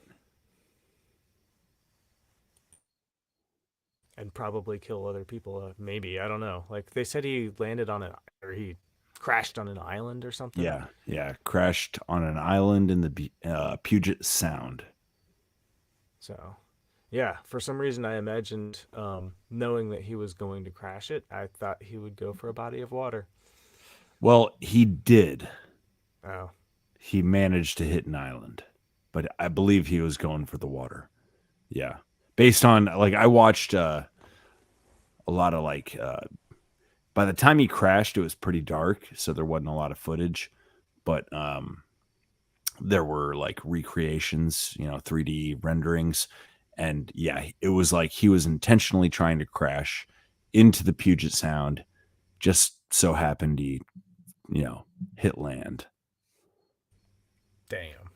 Again, not a fun story, but to me, this is like understanding the psychology of a fundamentally, like, desperate and broken person,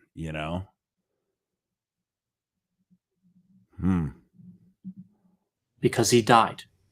Well, it is certainly unfortunate that he died, but it doesn't change the fact that what he did was extremely dangerous and costly. I think one of the reasons he seems more sympathetic is because greed doesn't seem to be a motive. One of the things that really stands out in this case is how he stayed so calm during the flight. It could have been that he was very low on neuroticism, like I talked about, but then we see that whole issue with depression that I discussed. So again, that one facet score could have been higher, but generally, he did seem like he was fairly calm. I think what could have been happening here was that Russell was feeling better when he was flying the plane. It brought him some peace to know that the end was near.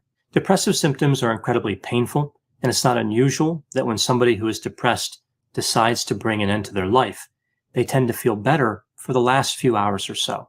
I've seen this several times in my clinical experience. It's like a weight has been lifted off their shoulders.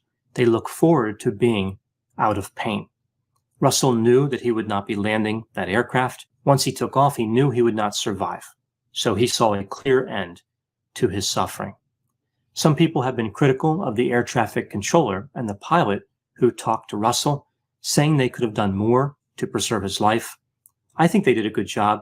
I think Russell had made up his mind, so nothing they said would have made any difference. But if he was open to attempting to land the plane, I thought that the content and tone of their messages were helpful, especially considering they were taken completely off guard. They were not judgmental. They were friendly. They put up with his awful attempts at humor. I think they just genuinely wanted to preserve his life and protect people from him. So summing up this case was tragic. I understand the arguments about trying to find meaning in life and making one big dramatic move to try to get that purpose.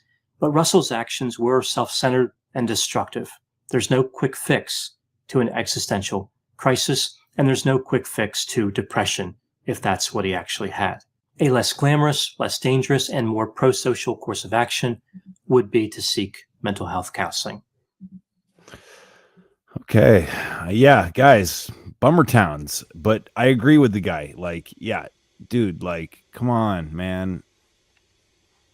Don't do that. Don't go do that. Yeah. Yeah, there's always something to live for. There's always something around the next corner, you know? The sun always comes up. Right. You can figure it out. Work through it. People will forgive you eventually if you've screwed them. Just try not to do it again. Well, you know, maybe I'm reaching here, but like, it seems to me that people who are struggling to survive don't often commit suicide. You know what I mean? Like you don't hear about like a lot of people in the third world like killing themselves. Like they'll do anything to live. It's the people that No, problem of it's a problem like of worthlessness, sort of like yeah, what is the point? like modern like comfort and listless, wayward, purposelessness, right? Which, I mean, if you're playing a lot of video games, that's a good way to feel that way. You know, I actually have a friend who his dream was to be a pilot, pretty much, and he got diabetes, and that somehow disqualified him from being a pilot. And I think it's still his dream to be a pilot, and he plays a lot of sim games, you know. And it's like he's got a beautiful family and everything. It's wonderful, like, but I don't like he's still got this like thing, you know. I don't think he's got a good job, but it's not what he really wants to do. He wanted to be a pilot, and that guy was like he could have stuck at it, but his working conditions did sound pretty miserable to me. The person that I know who attempted to take their own life, they didn't succeed, thank God.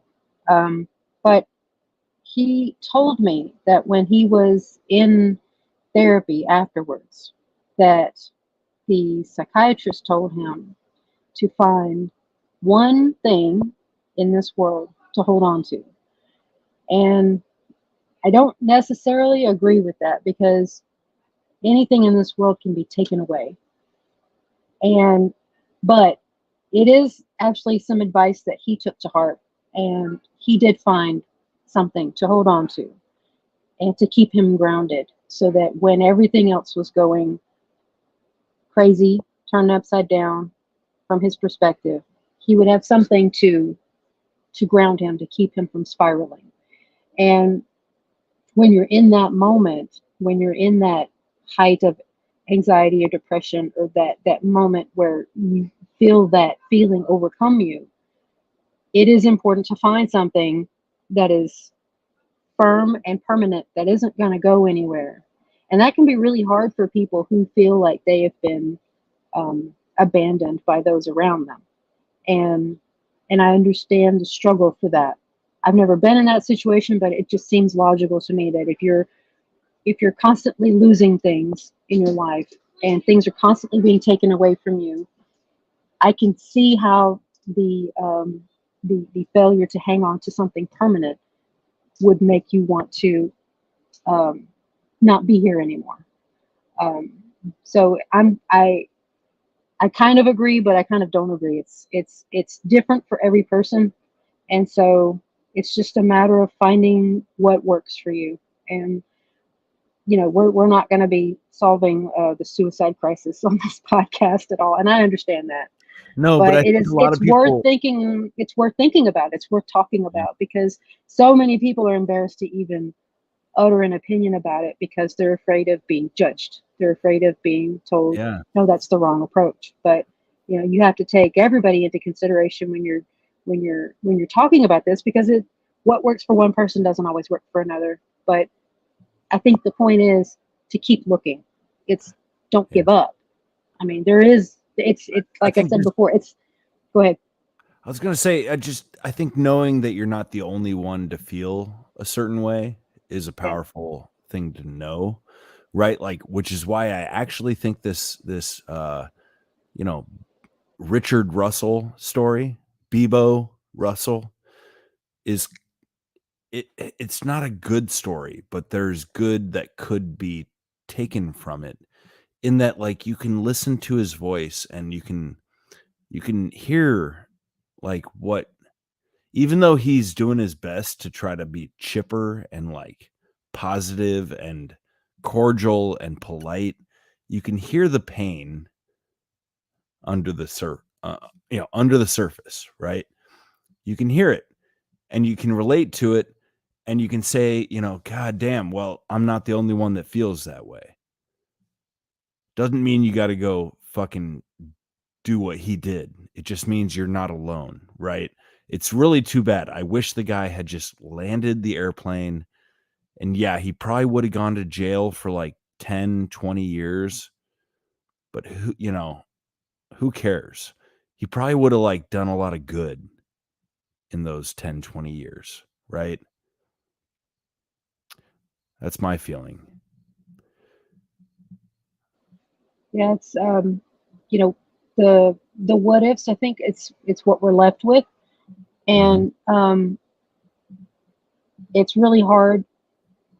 It's really hard to process those with, for a lot of people.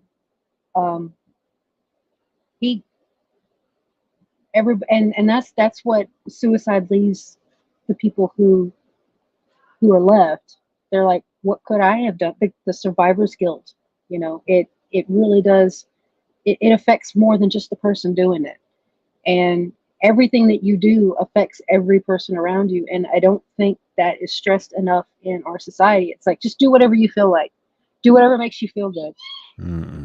But the caveat to that is, it's also going to affect every single person around you, no matter what you do.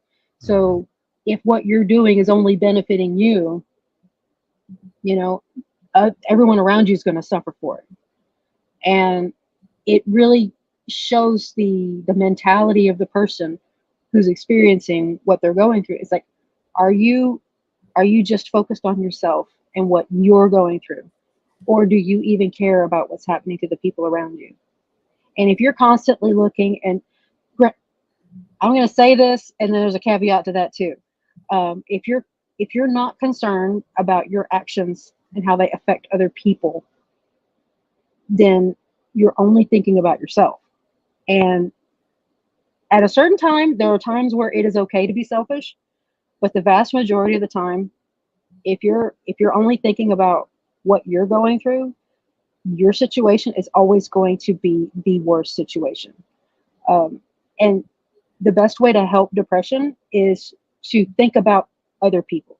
Stop thinking about yourself and what you're going through for just a few minutes and do something for other people. Do something for someone else, and just make it a habit. Do something for someone else, not because you've been asked, not because you get something for it, although, getting some kind of reward kind of helps reinforce that. But I gotta say, doing something for someone else, it feeds your well-being as well. Yeah, if there's one thing that's kind of saved me in my adulthood, it's getting married and, having my wife and animals around us and stuff. Like there's other things that I'm responsible for, and I got to think about them. And Fido, you're a mom, so you know that even more than me. Well, I think that's a great transition to my final clip, which, this might be a record-setting WTF forum for its moderate length, which is A-okay. But this is a good example. We always say we're going to end like 2 hours before it happens. I know, but I don't have much else. I have nothing else, in fact. But this is a great example of how to lean on your community and your family. The importance of neighborliness. Because I was at the stop sign for too long? Yeah, what's up with that? Why were you just sitting there? I was just waiting for it to turn green. I feel it's better than running through it. Where you headed? I'm headed home. Okay, where you live? With my parents. Okay, and where do your parents live? They live with me. Okay, and where do you all live? We all live together. Okay, so where's your house? It's next to my neighbor's house. Hey, where's your neighbor's house? Ooh, you wouldn't believe me if I told you. Try me. Next to my house. Step out the car, please. I'm going to jail? Yep. Poor guy. Poor guy. I thought every answer was pretty satisfactory, in my opinion. You know, that's a man with a community. Just let him go. Let him go home. You don't need to know where home is. It's just home. It's where his parents live. Home, man. Yeah. I don't know. You know, once again, I'm at a loss for words. This matrix we all exist within, it's sometimes so bizarre you can't even make heads or tails of it. But please, by all means, do not leave the matrix in the way that some people do. Don't go hijack a plane. Don't go shoot up a school. You know, I honestly, like, that's my thing. I'm like, I think that this Richard Russell guy has a lot similar, like, with the guys who commit suicide by cop in all kinds of ways. The difference is he was not an angry guy. You know what I mean? Like, he was a sad guy, but he wasn't angry. But like, I said it kind of in a way to like allude to the idea. I don't know if it's always like MK Ultra unleashing some brainwashed robot to go shoot up these schools or to shoot at Donald Trump for that matter. Like, sometimes it is just a sad guy. Maybe he's a sad, angry guy and he just wants to commit suicide by cop and be the next Lee Harvey Oswald. Now, I say that fully admitting that there's so many holes in the story of how Trump, you know, got shot at. And there's plenty of discussion to be had. But like, sometimes we jump to the gun, you know. It could just be a kid that was sad and angry. I don't know, you know, like, it's really fucked up that like a month later we don't know anything still. I mean, if it was let happen, then they knew something was going to happen. Whether that was what was supposed to happen or not, I guess maybe we'll never know. Yeah. A lot of fucking questions. But I don't know. I guess I shouldn't make any conclusions any which way myself. I'm just saying, it's like, there's a lot of what did I call it? General malaise, man. And like, that's a big problem. That's a big problem. We need to keep the baggage handlers from hijacking the planes, you know. Keep them happy. Let's not fuck this shit up, you know. I do think we've got a pretty good world to live in if we just don't fuck it up. But I think so too. You know, the one of the more important things we can do is, yes, we need to be a part of this world, but sometimes it's okay to turn off the TV and pay attention to other things outside of the TV. And you know, the world's going to keep on spinning.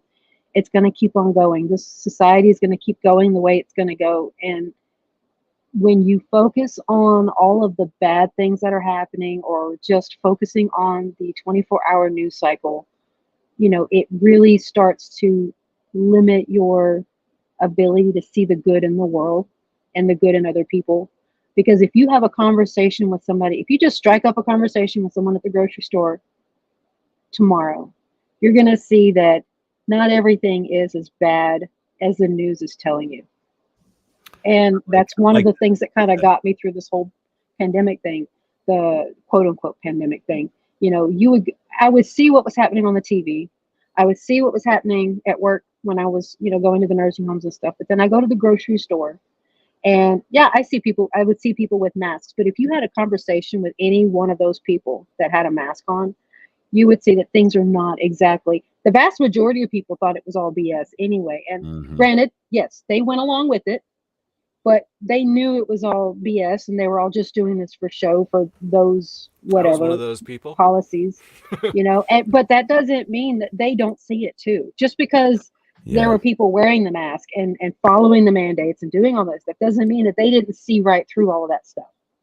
There Well, were people that saw through it.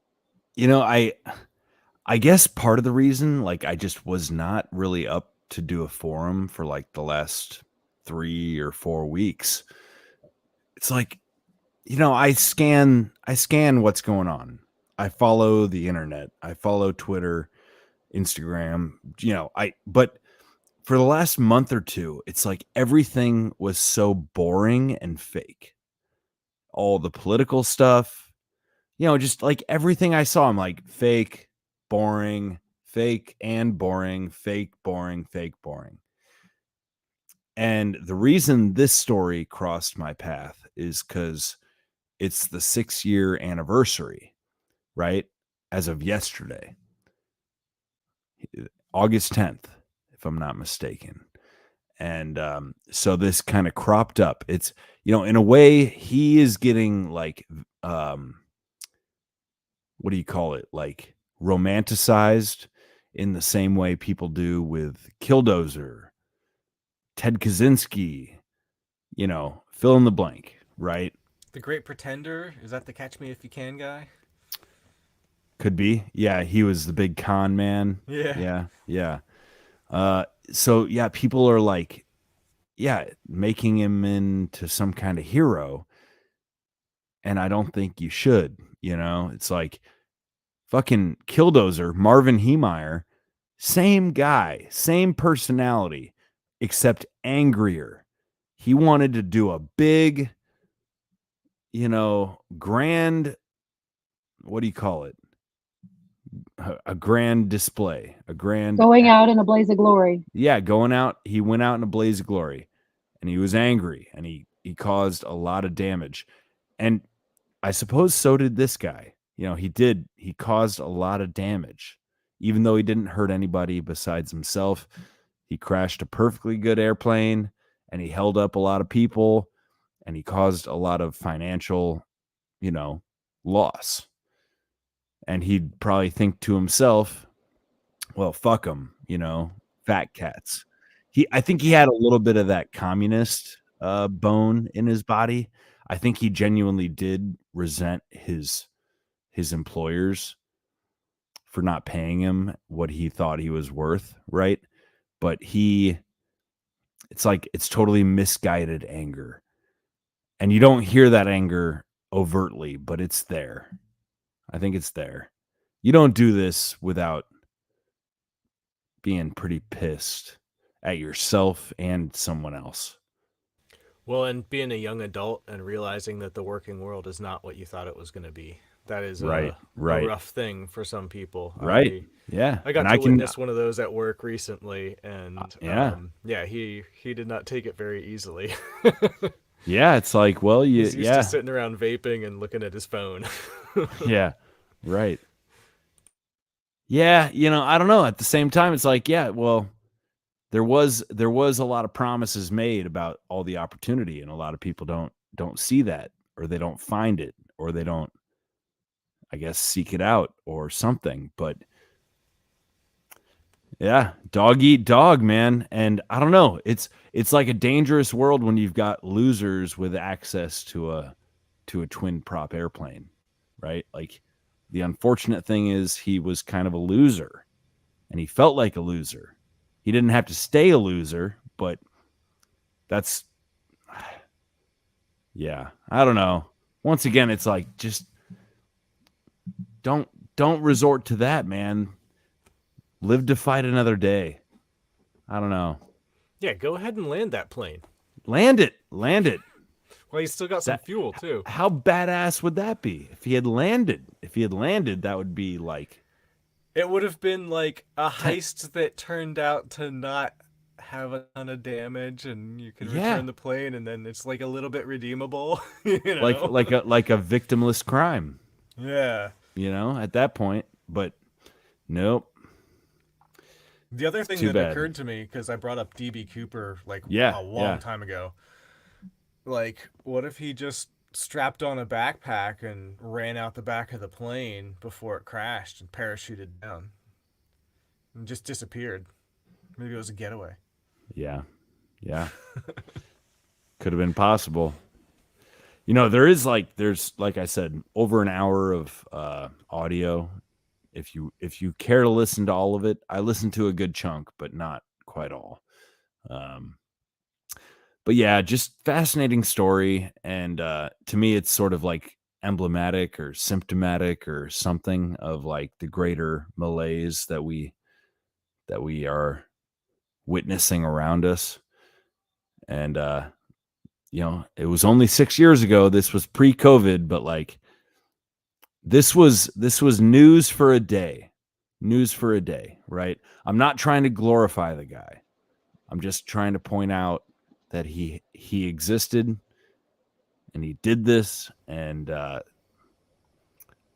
he ain't the only one feeling like that, you know?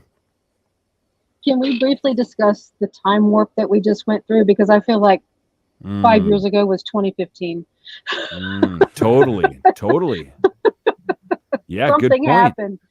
You know, I keep thinking about, and they're like, what was 5 years ago? I was like, 2015? Like, no, 2018, 2019, it's 2019 actually was 4 years. Was it? No, it was 5 years ago. 2019 was 5 years ago. So this was 6 years ago.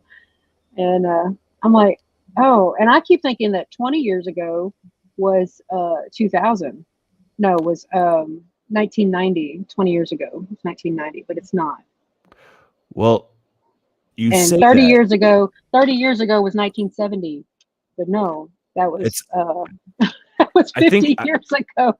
I think you make a good point here, Fido, and I'll play this. It's real short. It's just like 1 minute, but this is something that crossed my path a few weeks ago, and it's so how do I say? It's so different from the norm. Community that faced the most restrictions on their freedoms in the last year were those who made a choice not to be vaccinated. I don't think I've ever experienced a situation in my lifetime where a person was fired from their job, or not allowed to watch their kids play hockey, or not allowed to go visit a loved one in long-term care or hospital, or not allowed to go get on a plane to either go across the country to see family or even travel across the border.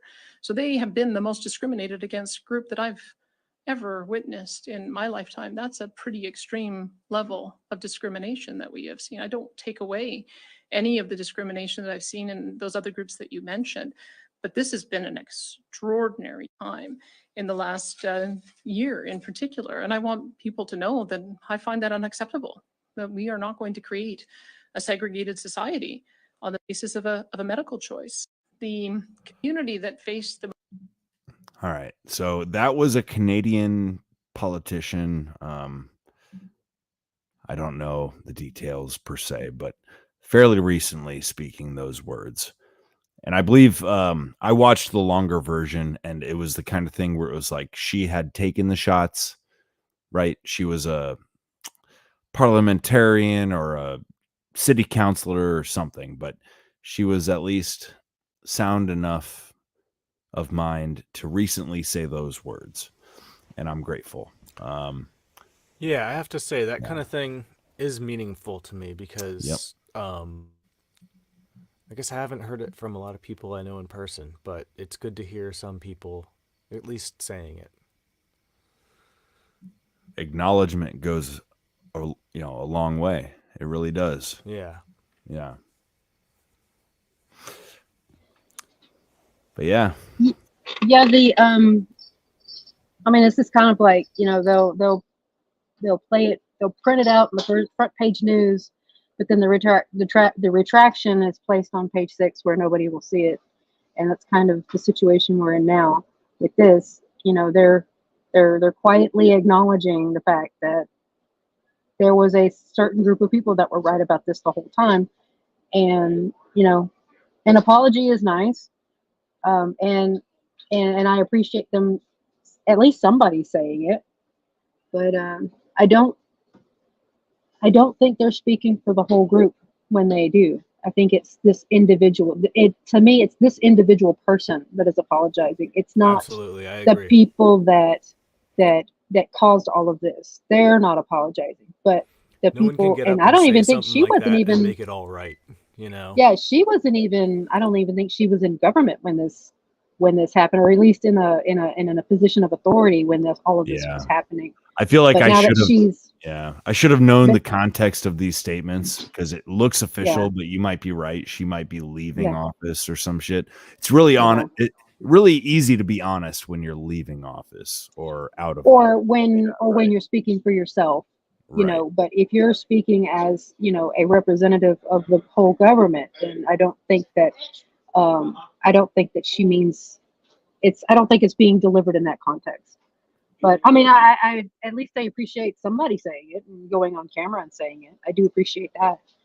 But I'm just taking it for what it is one person's apology. It's not the system's apology. So kudos to her for coming up and saying that at any rate. So we'll take whatever victory we can get, I guess. Yeah. And as far as like some of the other stuff, like I haven't been chiming in for a while. So you were talking about, not watching TV and that kind of thing. I have been pretty unplugged from a lot of stuff.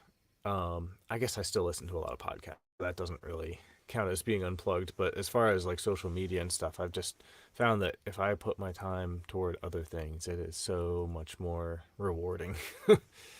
And I get just jack jitty and wound up, like spun up about stuff that if I just put it down, then it's like it doesn't exist, and I can do something meaningful. Right. Well, the matrix you exist within is whatever you can reach out with your eyes and ears and nose and hands. Yeah. I agree. Like I needed to kind of tune out. I can never fully tune out. Like I still stay appraised, but like I said, everything started feeling boring and fake and it's like I keep my eyes and ears open for what feels real, right? And even if it means going back 6 years in time to cover a story of a sad guy, at least that feels real, like I don't know, nothing else felt worth talking about to me. Like I said. Yeah, I agree. Yeah. Like, why talk about the same stuff everyone's talking about? Right. Well, and also it's a good conversation that we need to have anyway, just in general. Those uncomfortable conversations, those are really kind of what this whole thing is about, is having those uncomfortable conversations, and I know that there's a lot of people out there that don't want to talk about death just in general and mortality. And I'm okay with talking about it if anybody wants to listen. I think it needs to be normalized because people they have such funny misconceptions about death and the reality of it. And it's one of those things where if you haven't personally experienced it in your life, in other people, with your connection to other people, experiencing someone that you love dying or someone close to you dying, that you don't really think about it. You don't think about all the stuff that goes along with it. Not just suicide, but just, death from, car accidents or death from a known illness, and there's a whole other, array of things that go along with that, like the preparation for it, the situation afterwards, after it happens. What do you do after? How do you deal with it? And, talking about that with other people is how you deal with it, and preparing yourself ahead of time. It helps you process everything easier. It's not ever an easy thing to process, but it does make it easier. It's hard to process when it's flung on you just all of a sudden. And I may have said this before in podcasts before when we talked about death and like things with like hospice. When I worked in hospice, the people whose families had the hardest time dealing with the death were the ones who were unprepared, the ones who didn't know how to grieve, the ones who had these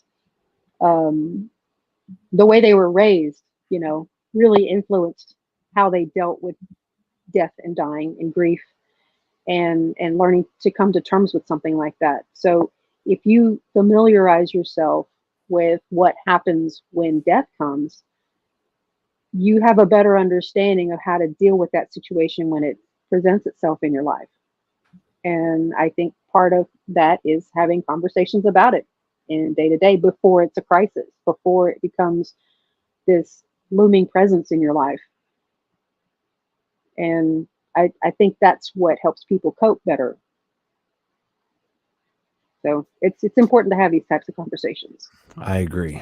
Yeah, uncomfortable conversations should be had one way or another. And if we don't, I'm hoping we're setting the example on the forum. You know, sometimes I'm uncomfortable with the conversations that we have, but it's still worth having, even when I, decide to disagree or whatever. It's like, fine, like it's okay. It's okay. That's why I love, this country, and the fact that, number one, say what you want. Number two, chew, bang. Don't fuck with me. Like, pretty simple. I like that. And every day, and I'll say it to anybody who's willing to listen. Tell your loved ones, the people you love, the ones who are around you the most, tell them what you would want done in the event that you can't make your decisions. Because you never know which one of them is going to be the one making your medical decisions when that time comes. So make sure that every single person knows what you want done. And that means that you have to understand your options. So if you have an opportunity to research, end of life care, read up on it, learn what it is, internalize it, figure out what would you want done. Would you want to be put on a machine? Would you want a feeding tube? Would you want a colostomy bag? Would you want everything done? Would you want nothing done? And there's no wrong answers. It's whatever you want. And make sure everybody knows it, because that is another one of the things that causes arguments in families when things start turning for the worse for a family member, is nobody can decide on what to do with grandma. Nobody knows what to do with mom because she never said what she wanted done. And if everybody's on the same page as to what they want, it makes that decision so much easier for everyone else. And then they can learn to, funnel and channel their grief around that decision. And they don't have to burden themselves with the decision. They're like, okay, well, this is the decision and this is how I'm going to cope with it. And also, if you want to do like a living will and also last will and testament and stuff, there's templates you can download that'll kind of guide you through it. So you don't have to, you're talking about doing research, which is intimidating. And so, you can be guided with a template for sure. Absolutely. It's about learning how all this stuff works before you have to know how it works. So. And it's a good thing to consider. Like if you're married, especially, or if you have people you're close to, like it's interesting to talk about like what you want done with your body and stuff. Like I actually kind of like the idea of composting, even though I don't want like the government to do that. I like the idea. You don't want to become Soylent Green, but I like the idea of scientific experiment too, but like in the not so fucked up way that it apparently has become. But it's also an interesting conversation because you learn things about people that you never knew before. And, everybody has different preferences. It's like, I'll tell everybody till, I have no breath left in me that I don't want a G-tube. I don't want a gastrostomy. I don't want a feeding tube. I don't want it. If I can't live my life without being able to take food by mouth, that is not living to me. That is existing. I do not want it. Just let me go. I understand that if I ever have a problem with my esophagus or something that prevents me from being able to eat, then just let me go. I don't want it. I'd rather not live. I've said I'd really prefer not to be pumped full of embalming fluid. Like I'd rather just decompose. Dude, that's the grossest naturally. shit ever. Yeah, right. I don't know about formaldehyde is my least favorite smell in the world. Yeah. Oh my gosh, it's horrible. Absolutely horrible. Well, I will say, I think once again, this could be a short episode. I don't mean to cut anybody off, but I always like to end where we start. and we had a rather catchy tune about disco snails. Any like disco final snails. any final thoughts before we Oh, call it a night if- with some disco snails? If you're really calling it a night, you know how I told you about my piloting experience that I had once as a high Yeah. school student? Mm. Right. The kind of related ending to this story is that he died in a plane crash in Oh, his wow. own plane. That's crazy. And he was doing the same thing. He had another high school student up there with him who Doing he a was bunch giving of- her like the time of her life, and they did a little bit too low of a crop dusting and ate it. Wow. Wow, that's sad. Not even on purpose. Nope, no, I don't think so. You know, yeah. So for me, it was like the best experience ever, and for them, it was just the end. Wow. Well, difference is he wasn't trying to get you to suck his dick, so he wasn't showing off that much. Luckily, I've never had to face that one. I'm guessing. No, I'm just guessing. Is that in poor taste? You know, no pun intended. I'm Okay. All right. And on that note, we'll come back after the song, but just for your ear pleasure, disco snails. Inside every snail shell is a tiny disco ball. Disco isn't dead, instead it turns out that it just got small. They've got the boogie oogie all up in their buggy bodies. These super freaks of nature love to seek out funky hobbies. Disco snails, they're off to San Francisco where the disco's off the rails. They meet and dance the disco in disgusting garbage pails. The after parties in your garden where they'll eat your kale and dance to disco cause they're disco snails. Disco what? Disco snails, they're leaving silver trails. Disco where? Current position's third ignition. Disco how? They're on the roof, they found the groove. Disco why? The simple answer is they're dancers. All right, we don't have to play the whole thing. I just think that's a catchy ass tune, y'all. Disco snails. As usual, I am Mike the Polymath, Easy Peasy Podcast. It's always a pleasure coming on the forum. Small group tonight, but that's quite all right. Too bad we didn't see Rob. I was hoping we'd see Rob tonight, but that's all right. I will pass it over though to my good friend Bear Snare. Yeah, it's been a lot of fun being here. If you guys want to listen to some real music, go to thebearsnare.com, or you can check out Fido's stuff. Yeah, two Thank musicians. you. I hope you guys didn't think it was a bad pick. I did not think it was a bad pick It at was all. fun. It was It was fun. It was quite appropriate, I think. I don't know why. Thank it's you for. appropriate. It's totally appropriate. Well, I it's don't what know the why. fuck. I mean, don't it's know it's what the fuck forum. I mean, it's right It up is- our alley. It is kind That's of what we do here. We do some really we talk about some really weird stuff, and this I think is about as weird as it gets. But anyway, thank you for having me. It was a blast tonight.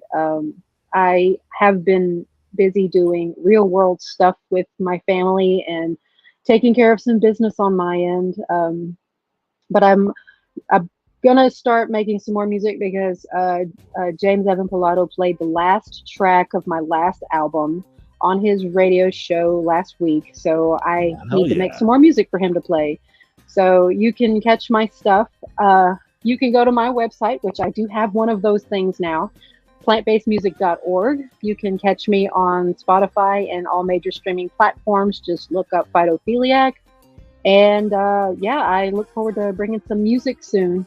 So keep an ear out, and y'all have a great night. And Bear Snare's got music out there too. What's did you already say or did I miss it? Yep, just thebearsnare.com. There you go. Check it all out there. Both of these fine people have contributed to the song you are hearing now, the WTF Forum anthem. And another shout out to Stella Q, who was the main driver of this song, who we miss dearly, I will say. All right, y'all. We will catch you next time on the WTF Forum. Good night, everybody.